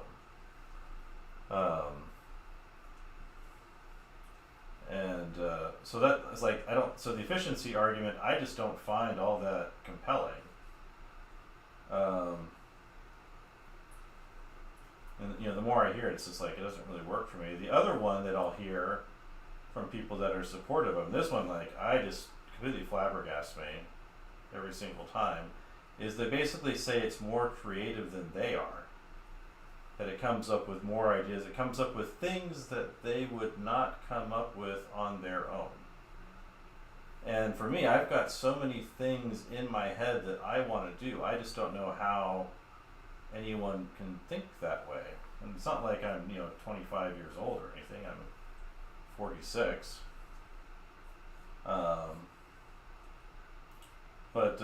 You know, maybe I'll feel differently in 10 years. I don't know. But for me, that's like the worst thing. All you're saying is that you lack creativity. One of the people that told me this, they're like, "Oh, I love these album covers from, you know, the 70s and 80s from, I think it was the guy who did the covers for Journey." It's like, I could never come up with that, but, you know, these AI systems, they'll come up with these wild things, and I just love referencing them and working off of them and playing off of this technology and all this other stuff. And I'm like, all I can think of when people tell me that it's more creative than they are, I'm like, well, that's like a you problem. That's not a me problem.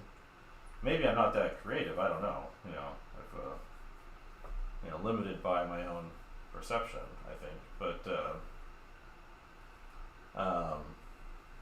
those tend to be the arguments I'll hear for its use. That's the two main ones I hear, is the efficiency and the creativity one.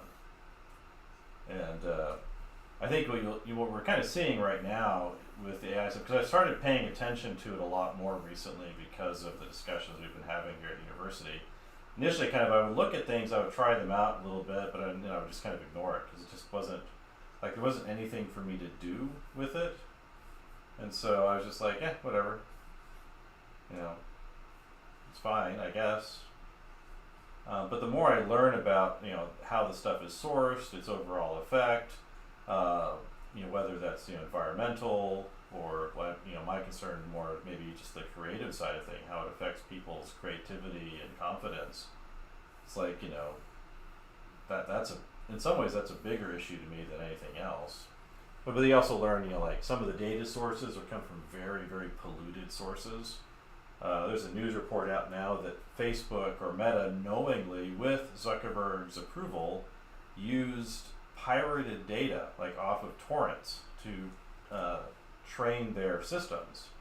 And the other thing that these AI systems have a problem with is they can't be trained off of the data that they generate. So they require a constant flood of new information. And they're kind of running out of that, which is why you're seeing, like, the social media companies like Meta, like Twitter, etc., kind of taking your stuff and using it for themselves and feeding it back into the system, because they're kind of reaching peak AI, and they're kind of running out of. Let's see, I need to delete that layer.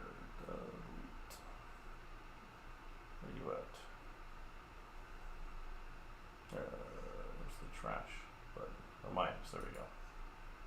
And turn this one to multiply.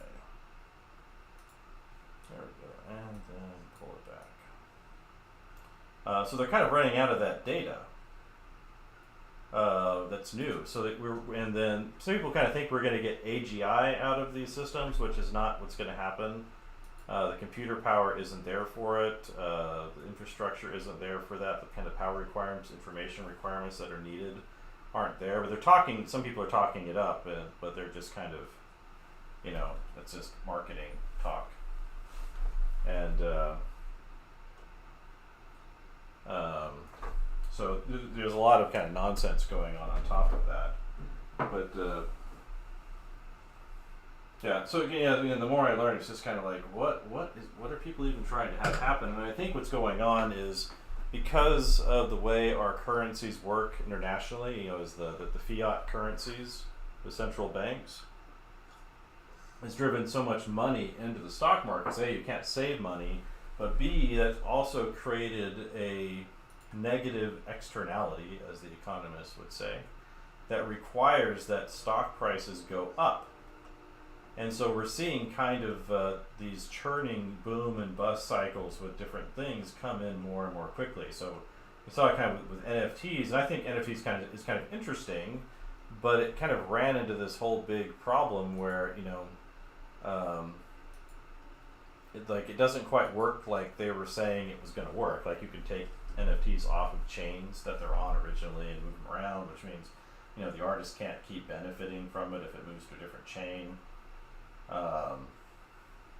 There's all these kind of little weird quirky things going on with it, but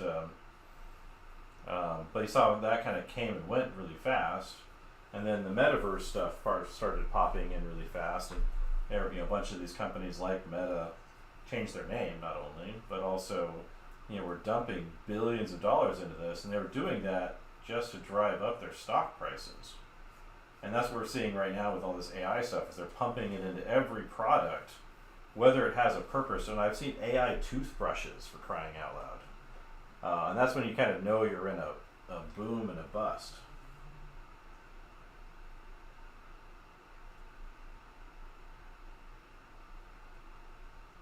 Yeah. I love teaching. I've been doing it for a long time, full-time even. I started teaching part-time 20 years ago now. I got offered as soon as I was actually technically before I graduated. I was done with school, but I hadn't officially graduated yet. But yeah, the market's definitely chaotic right now. A lot of what's going on, because I talked to some people at Lightbox, like Ian McCaig and these other kind of big shot concept artists, and it's been pretty dry out there in terms of jobs. And I think that from what he seemed to say, it had less to do with AI stuff, because again, you can't really design with it. Executives can pretend to design with it, and I think it's going to cause problems for a while. Yeah, I do discuss this with students, but they. Well, he said it largely has to do with there was an over-investment in projects during COVID.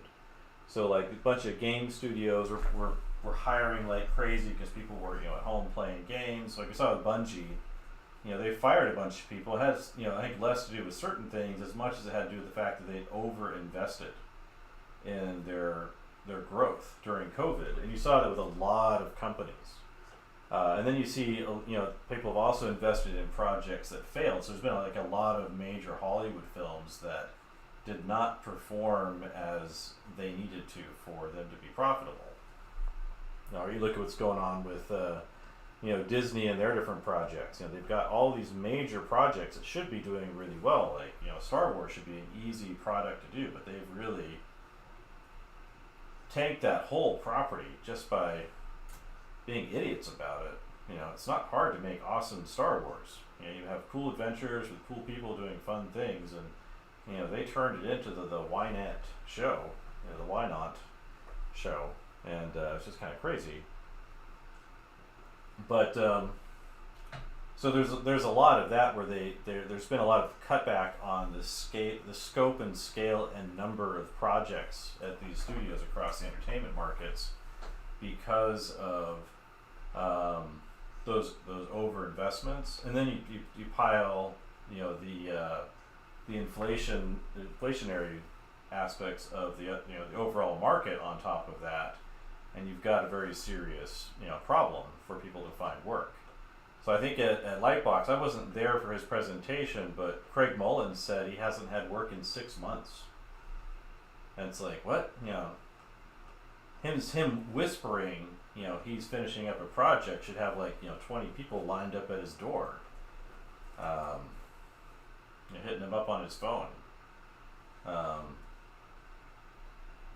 So there's that as well, but so I think there's a lot more going on that's driving it. I've been paying attention a lot more closely to the changes going on with the AI stuff. One of the things I saw was a guy was talking about that there's investment companies that are anticipating AI taking over a lot of roles, and so they're either not hiring, rehiring, or expanding, or they're kind of doing a soft what's it called, soft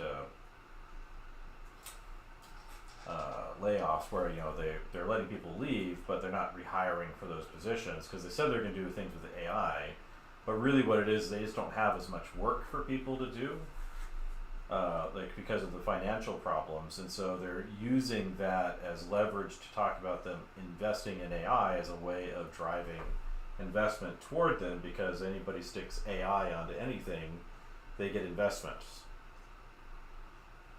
It's kind of like the .com bubble. If you had a website during the Clinton administration, you could make millions of dollars just by saying you had a website, because you would get investment dollars coming in, no matter what the product was. And so I think we're just kind of seeing these boom and busts going on quicker. And I think AI is just another one of them, because it's looking like we've kind of reached the limit of what the large language models can do. And I don't know that it's as impressive as they say. Let's see, turn that to foreground.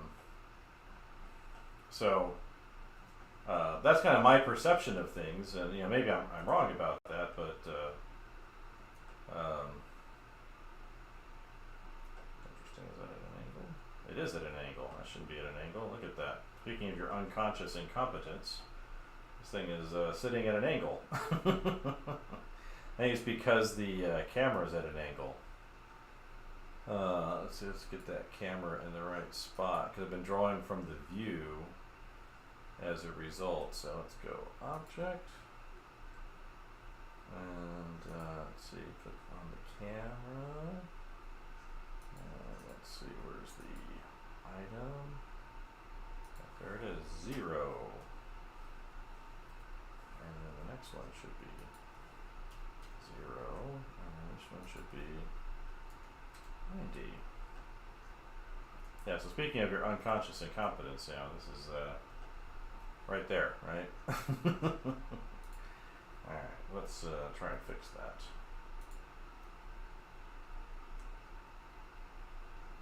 It doesn't have to be perfect, but it would be nice if it was just straight up and down. There we go. Close enough. Good enough for government work, right? Yeah, so that's kind of my perception of what's going on. Let's go ahead and move cursor back to like there. I'll need a new. Get set up for another time here, maybe tomorrow, similar time for this. Move that back there, new grease pencil. And this will be kind of the mid-ground area. But but I think one of the things I've been seeing in students, which I think is really interesting, and I don't know what you've seen, obviously, but we'll call this mid-ground 01, because you need more than one. but there's been like a really big interest in traditional media methods. So we've got our department has seen huge growth over the last few years. Before I arrived, so it wasn't because of I'm so exciting and wonderful, but should I move that closer in a little bit? But like our communication arts department, which is basically this is still off too over here. Let's see, not you. Select tab object, not vertex, object. There we go. This is where I run into trouble as being like a non-techie. I'm somewhat techie, but not that techie. Let's see, move that to there. There we go. So it's still sitting at an angle. I want to be straight on for this anyway.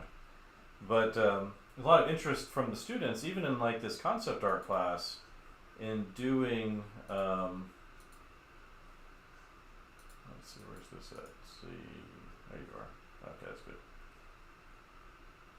So let's see, cursor to you.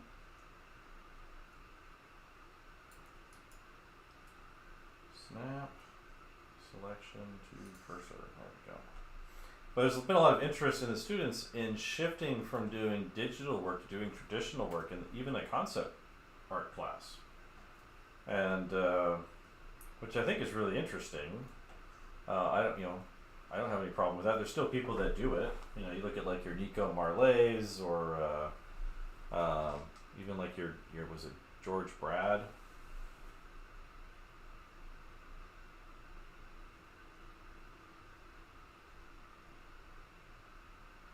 Yeah, so I think what we may see coming out of the AI boom as it goes into a bust is, I think there's people really like authenticity, and most people, when they find out something is AI generated, there's kind of a sense of disappointment, I guess would be the word for it.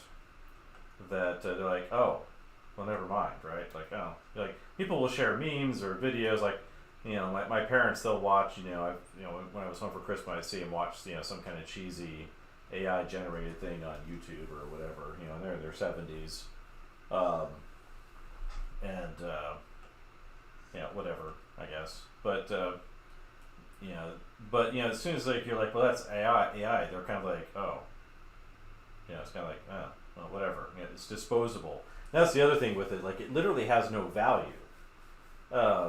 Because you can produce so much with it in so little time, you don't really care about anything that you're producing, which is where value is driven from, right? Where people care about things, that's what value is. Like, there's no objective value; it's always subjective. But that's built into what it is. And let's see, where's my materials? Oh, I got all brand new materials on here. Let's see, I think there should be, there they are. They just pull them in. I wanted my brand new on here. So that's the other thing. It's like, it really doesn't have like value. And I think people kind of sense that overall, even if they don't necessarily articulate it very well. So I do kind of a rough sketch on here.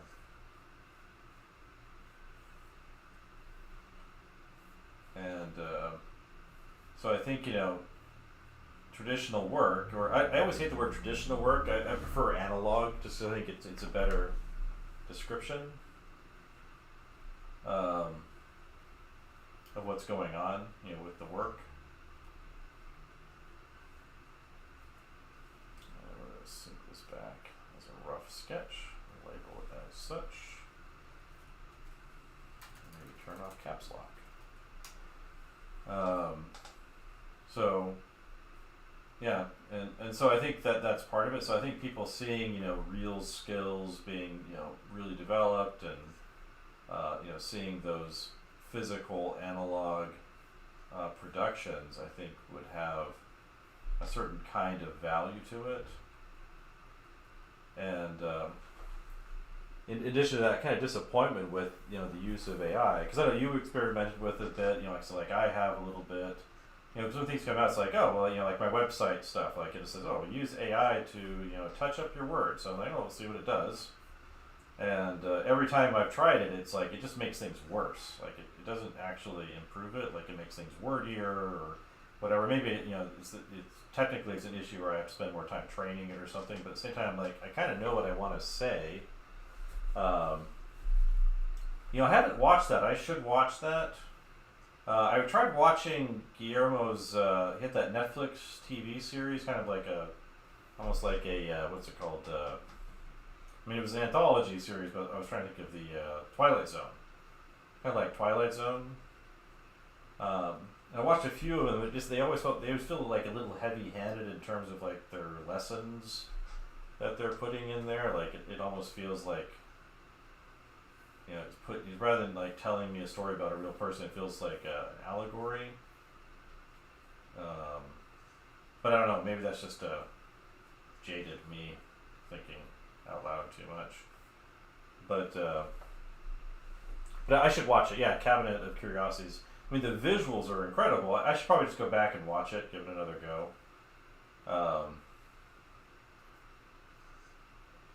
But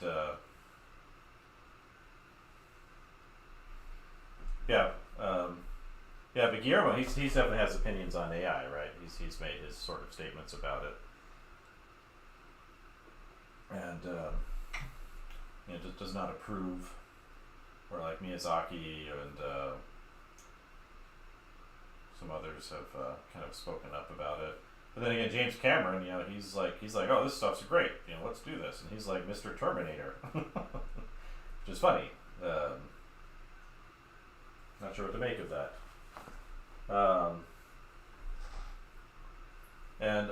I think part of it too is like using it, like I was saying before, like the creativity aspect. By saying it's more creative than you, it's like, well then what are you contributing to this project, right? Just your selection of things. Well, that's what the director does. The director comes in and selects things. George Lucas comes in and picks the art pieces. And Guillermo comes in and he picks the art pieces, and he goes to the artist for their vision and their ability to coordinate with him and bring something to the project. And if you're not bringing anything to the project any more than like your ability to prompt, it's like what are you here for? What do we need you for? I have noticed interesting. I haven't really kept up with a lot of Lucasfilm stuff, but I did see some things where like the recent show they're doing. They're kind of their Goonies Jedi show they're doing right now, where they're actually using like stop motion. They're doing hand painted backgrounds, matte paintings, like physical painted matte paintings. Like they're going back to kind of these analog methods. Because I think part of what's nice about having limits like that, where you have to make a choice, right? If you make a mistake, or you make a choice on a physical painting, it's hard to go back. Like you can't undo it. You have to make that hard choice. And I think that kind of can serve artistic vision in a way that when you have infinite choices, you really don't have the ability to be that selective. You don't have to solve a problem. Because that's really what design is all about, is problem solving, at least in my mind.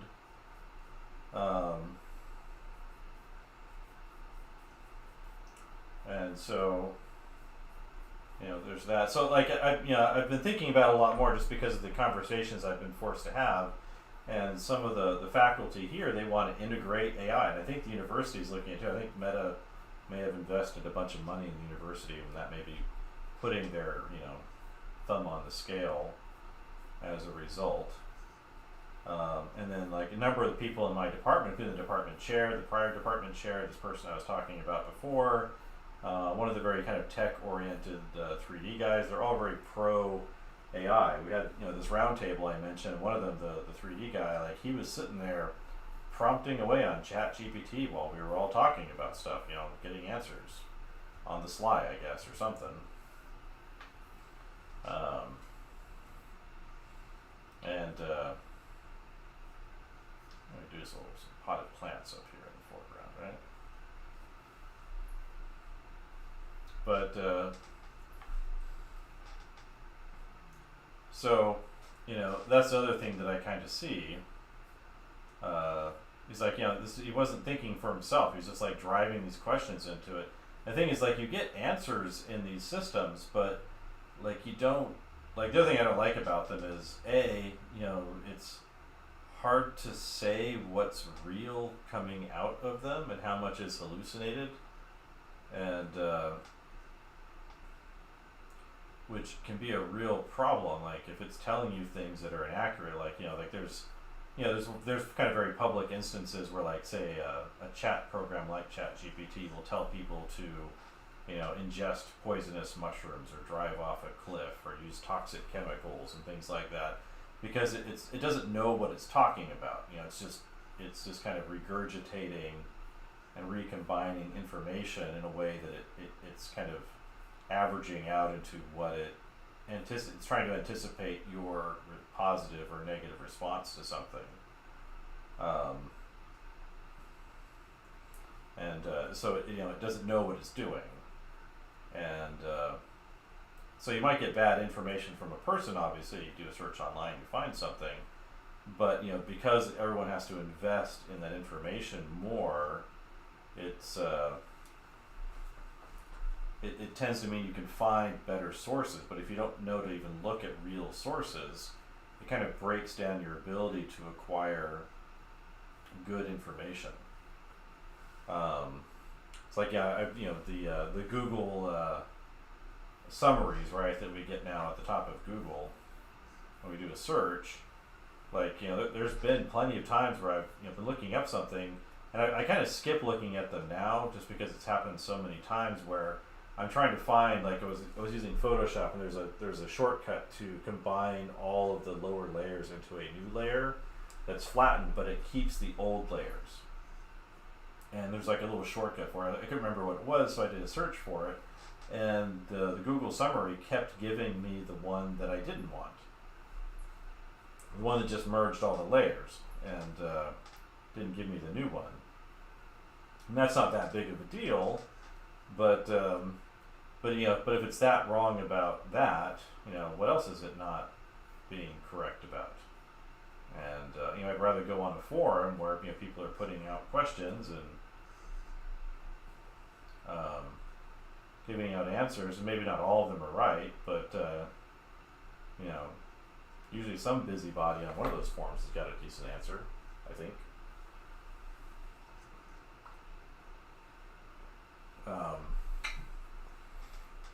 So that's another kind of weird thing that really kind of annoys me with it. There's the fact that there was that Lion system. A year ago it was discovered they were training on the bad kid images. I don't know what you're allowed to say on Instagram or not these days, but something like, do you want that showing up in your work? I brought that up during our roundtable, and one of the person's responses to me was, well, what's the percentage? And I'm like, what percentage are you okay with? Like what's the okay percentage of the bad kid stuff in your training data? What do I need to know about you? Kind of like, seems like that's a universal concern.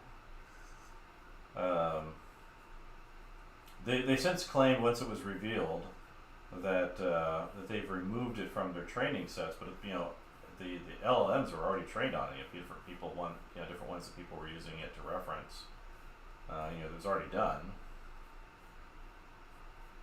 So, that's kind of a, what do you do with that?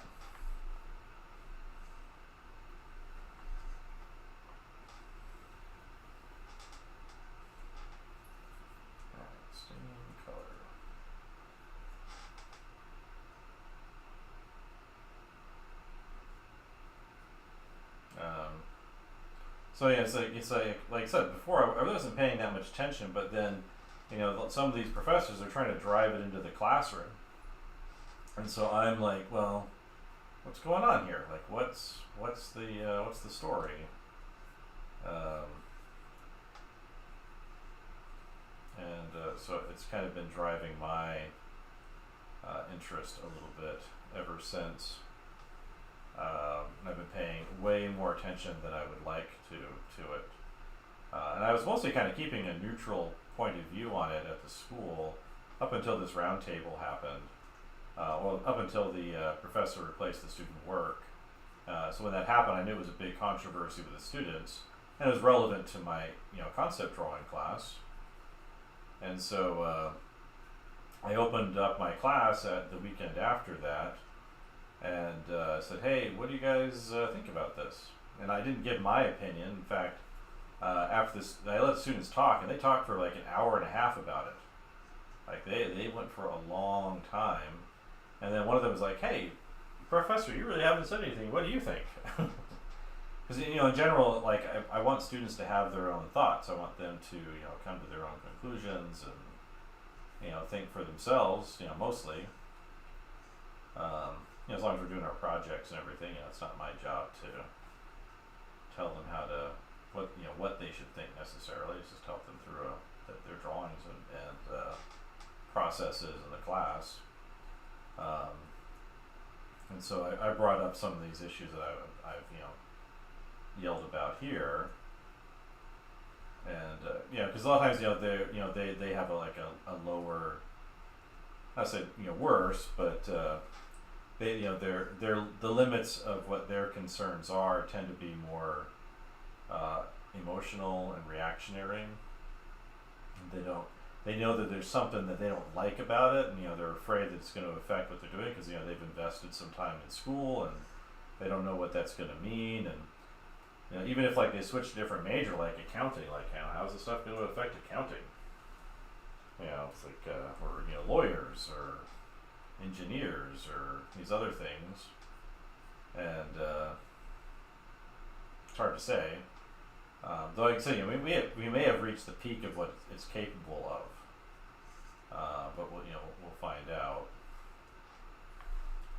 But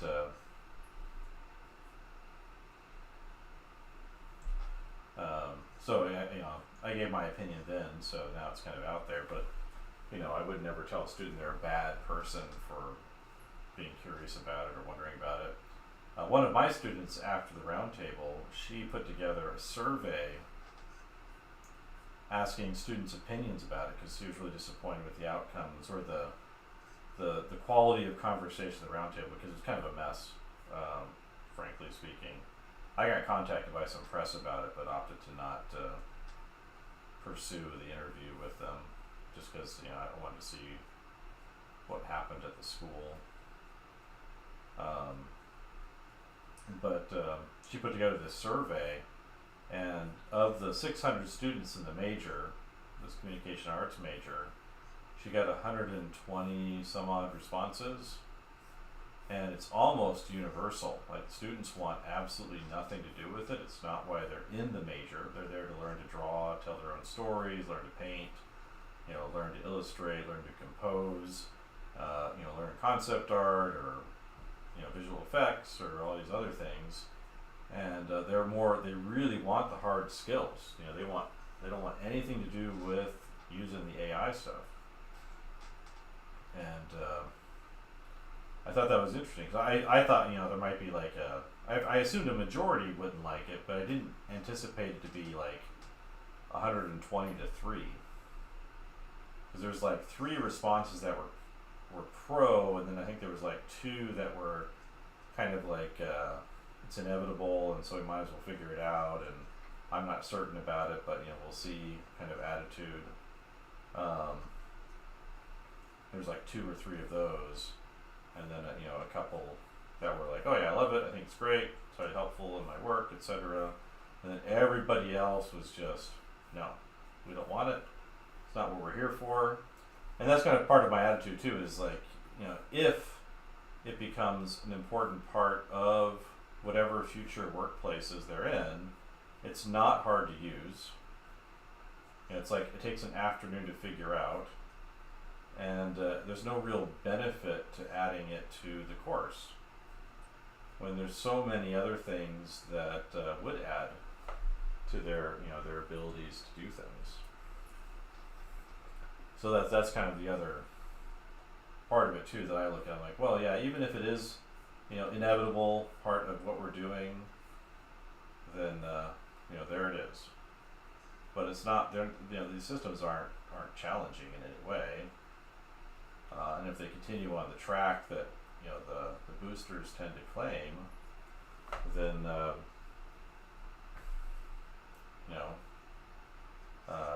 it'll be even easier. So you'll require even less thought, and you'll have less need to have any abilities. So what's the point in messing with it anyway?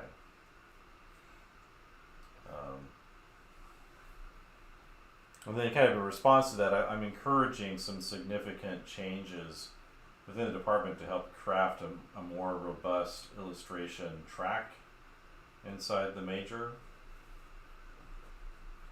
that I think will benefit students a lot, and I think would serve where their interests are headed and where they're at. And I think would be a long-term solution to a lot of the concerns that they have.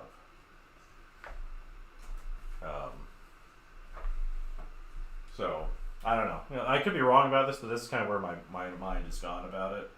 And I'm open to arguments, but I keep hearing the same ones over and over again, especially the efficiency and the creativity one. And I'm like, oh, that's sorry, you're not that creative.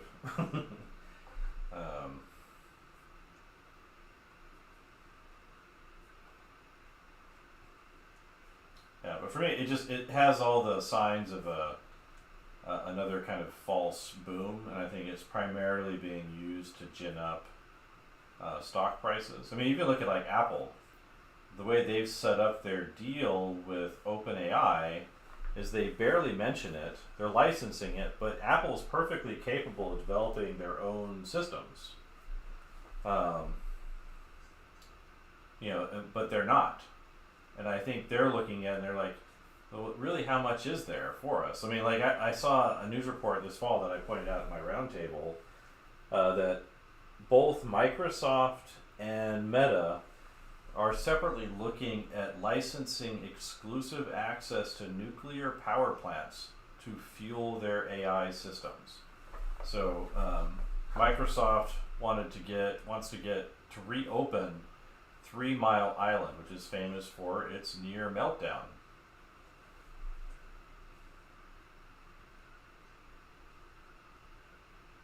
Yeah, I've been seeing like people like, look, it makes this 3D model. And like, it might be fine for like basic props or something like that if you're doing kit bashing or whatever, the ones I've seen. But like you have to go in there and make the model function, right?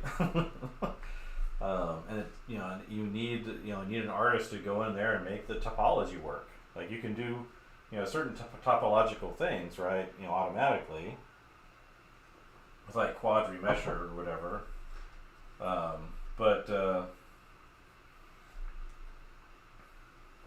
Yeah, because it takes a certain kind of. Well, I can barely unwrap a UV model.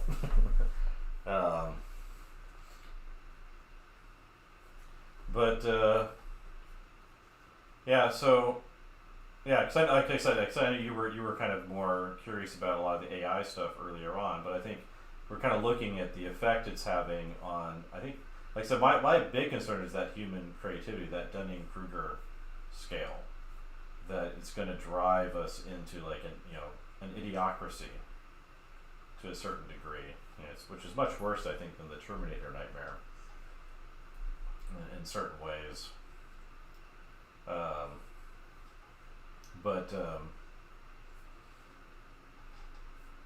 like I said, I was curious myself because like, oh, this looks really neat. But every time I would kind of play with them, like it's kind of a neat toy.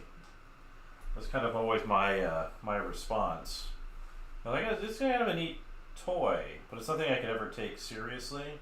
And maybe you can confirm this for me. One of the things I've kind of seen in terms of the support for it, it seems to come more from production side people than from creative side people.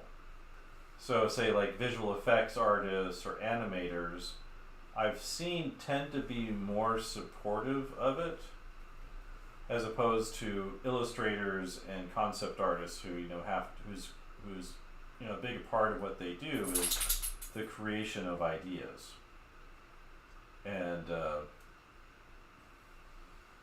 usually from an illustrator, if they do support it all, they see it as like a reference source, like like a pose source or like a location source for images or that kind of thing. The ones that I've talked to that do kind of use it a little bit. But other than that, most illustrators and artists like that are idea people, like they don't like it because they kind of see that it doesn't work for what they need it to do. Yeah, well, it's like it's like people I was saying with the curatorial aspect of it, that you wouldn't need a creative director because curatorial AI has been around a long time. I used to subscribe to Music Match. You might remember that one of the earliest music streaming services, and it would use algorithms to understand the type of music you were listening to, its cadence and its rhythm, or whatever, to share new music with you, to create custom radio stations, and that was the early 2000s.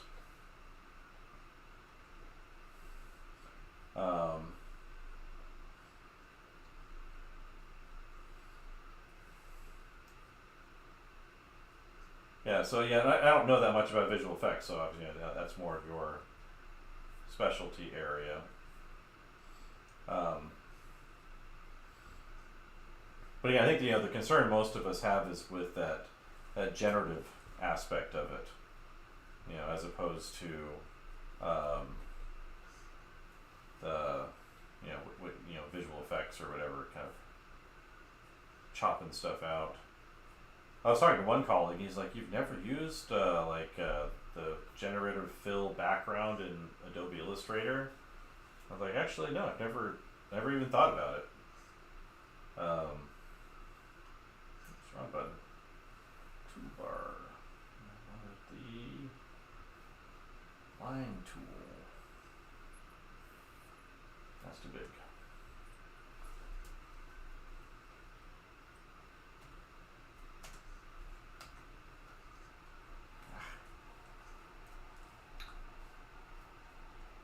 That's right, we're in that one. So let's go brush. Put that down smaller. Then let's grab the line tool. It's so thick.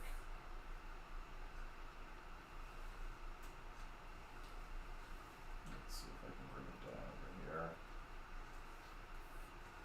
Get in there. Just do it up here.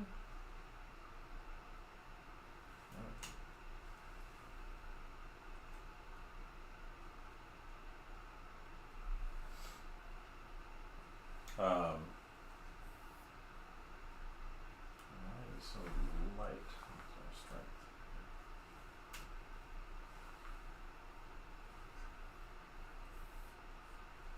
And watch me struggle with this. Let's see.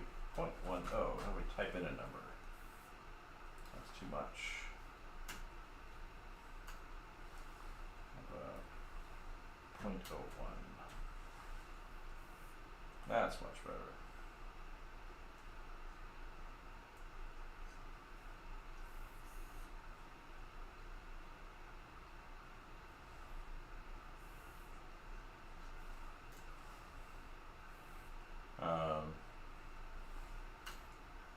Yeah, so, to a certain degree, I understand that more. And again, the generative AI thing it's more, but there's a lot more going on than that, where it's they're taking other people's stuff and using it for themselves, and they're not being unwilling to compensate people for what they've taken. this had been done in any other system. And I guess that's one thing that's going on in the UK right now, right? Is they're trying to change what's always been the copyright understanding there into this one where it allows these companies to just take your stuff and use it, and you have to proactively tell them not to. Whereas, historically, you just had, the onus was on the person wanting to use it. And it seems like if this information is that valuable and that important to these companies, then they should take the time to properly license stuff from people, because they're going to need more data than what they have, because they can't use old data. They can't use recycled data or generative data. They need original data. It seems like they're going to need a lot more, if that's where society's going. Then I don't know. Yeah, they're going to need us to produce stuff for them to use. And if there's no future in us to produce new stuff, then what are they going to produce on? My question is, like, who are going to be their customers? If everybody's if it goes the way that they seem to be talking, it's like, what are people going to do? What's going to be the point of people's lives? What are they going to do? Or is just going to be the bots talking to each other on the dead internet? What's this outcome they're looking at getting? And I think mostly just looking at driving stock prices up is all. When it comes down to it, I think that's the primary interest that they have.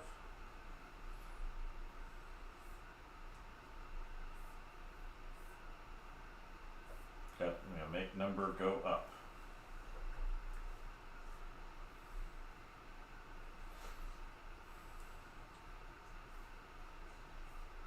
But I think that's what we're seeing too. I think we're seeing the bubble about ready to burst, the same as we've seen with other companies. These other booms we've had recently.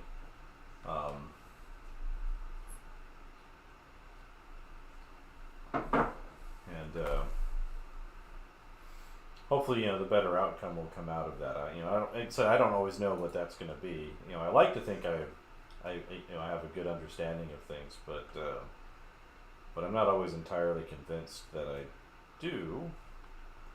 I do feel like it's kind of settling, because I think people are kind of pulling it out and using it, and it's not really good for much other than memes. And I think so. That's the other thing that's kind of funny with these companies with these AI companies is the users aren't really paying for them yet. Like, even if they are paying a subscription to use Midjourney or ChatGPT or whatever, they're not paying the full cost of actually using those apps. All that's being covered by venture capital. And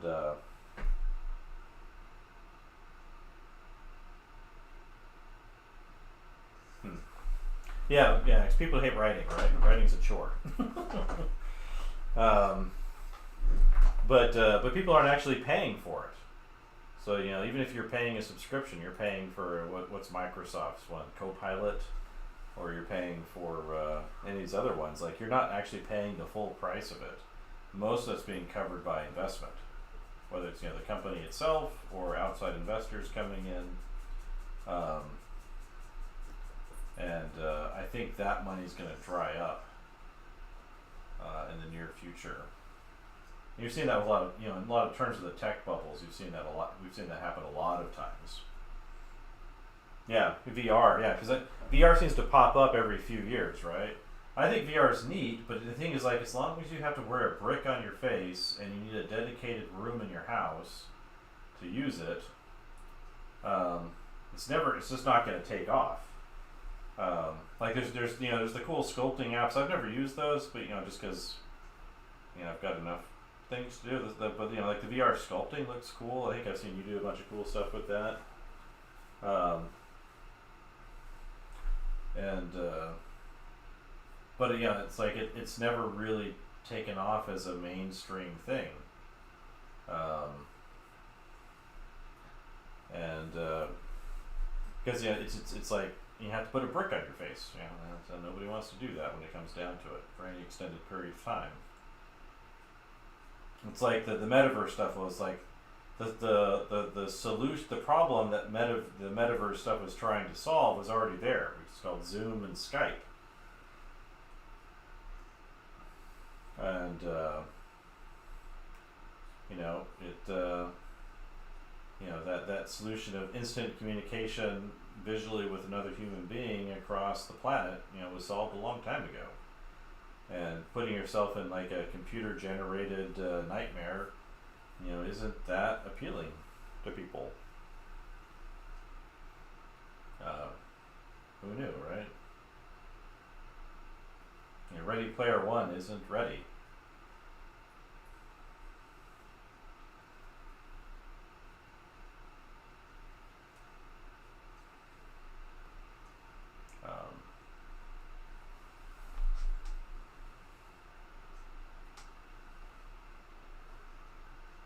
Yeah, I mean, it should have been obvious, right? You ask people, you put people in a little test and see how long they like wearing a brick on their face, and if it's a nice lightweight Apple brick.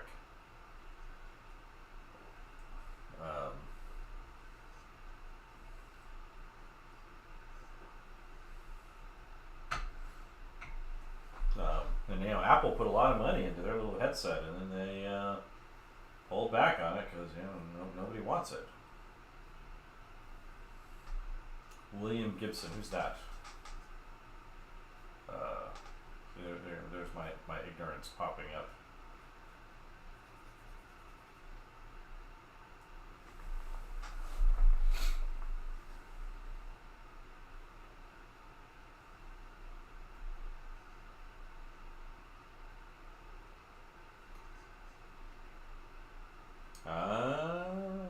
Okay. Haven't seen that one.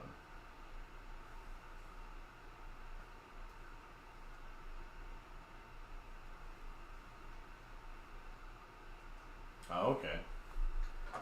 Yeah.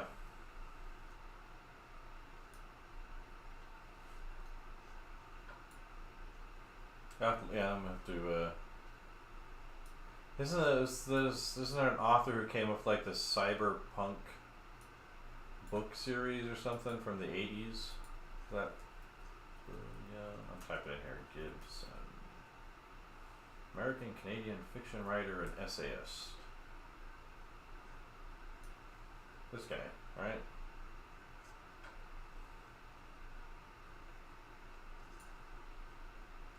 And Neuromancer. So it's sort of like an audible book for that. I'll leave this open for myself. 76 years old. Conway, South Carolina. That's not too far from here. That's where he's born, I guess. I don't know where he is at now. Tall guy, 6'6". Oof. That's a full 2 meters, isn't it? Johnny Mnemonic. Yeah, there's a name I know.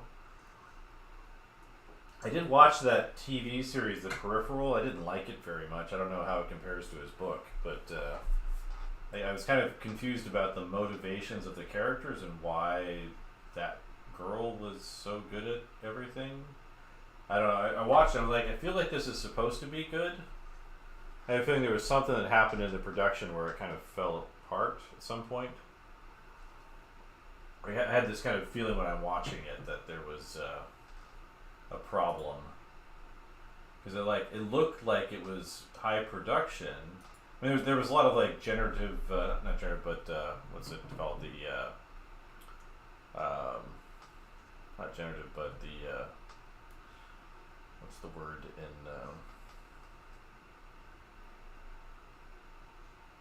But the newer 3D stuff where it kind of generates topology and surfaces and textures. The word for it is dropping out of my brain. Used in motion design a lot, but it seemed like a lot of the graphic effects in it were kind of based on that. The more I see that in movies, the less I like it. Oh yeah. Well, I'll have to put that on. I've got a lot of Audible credits I need to use up. I've been using Audible for 20 years. So, it's crazy.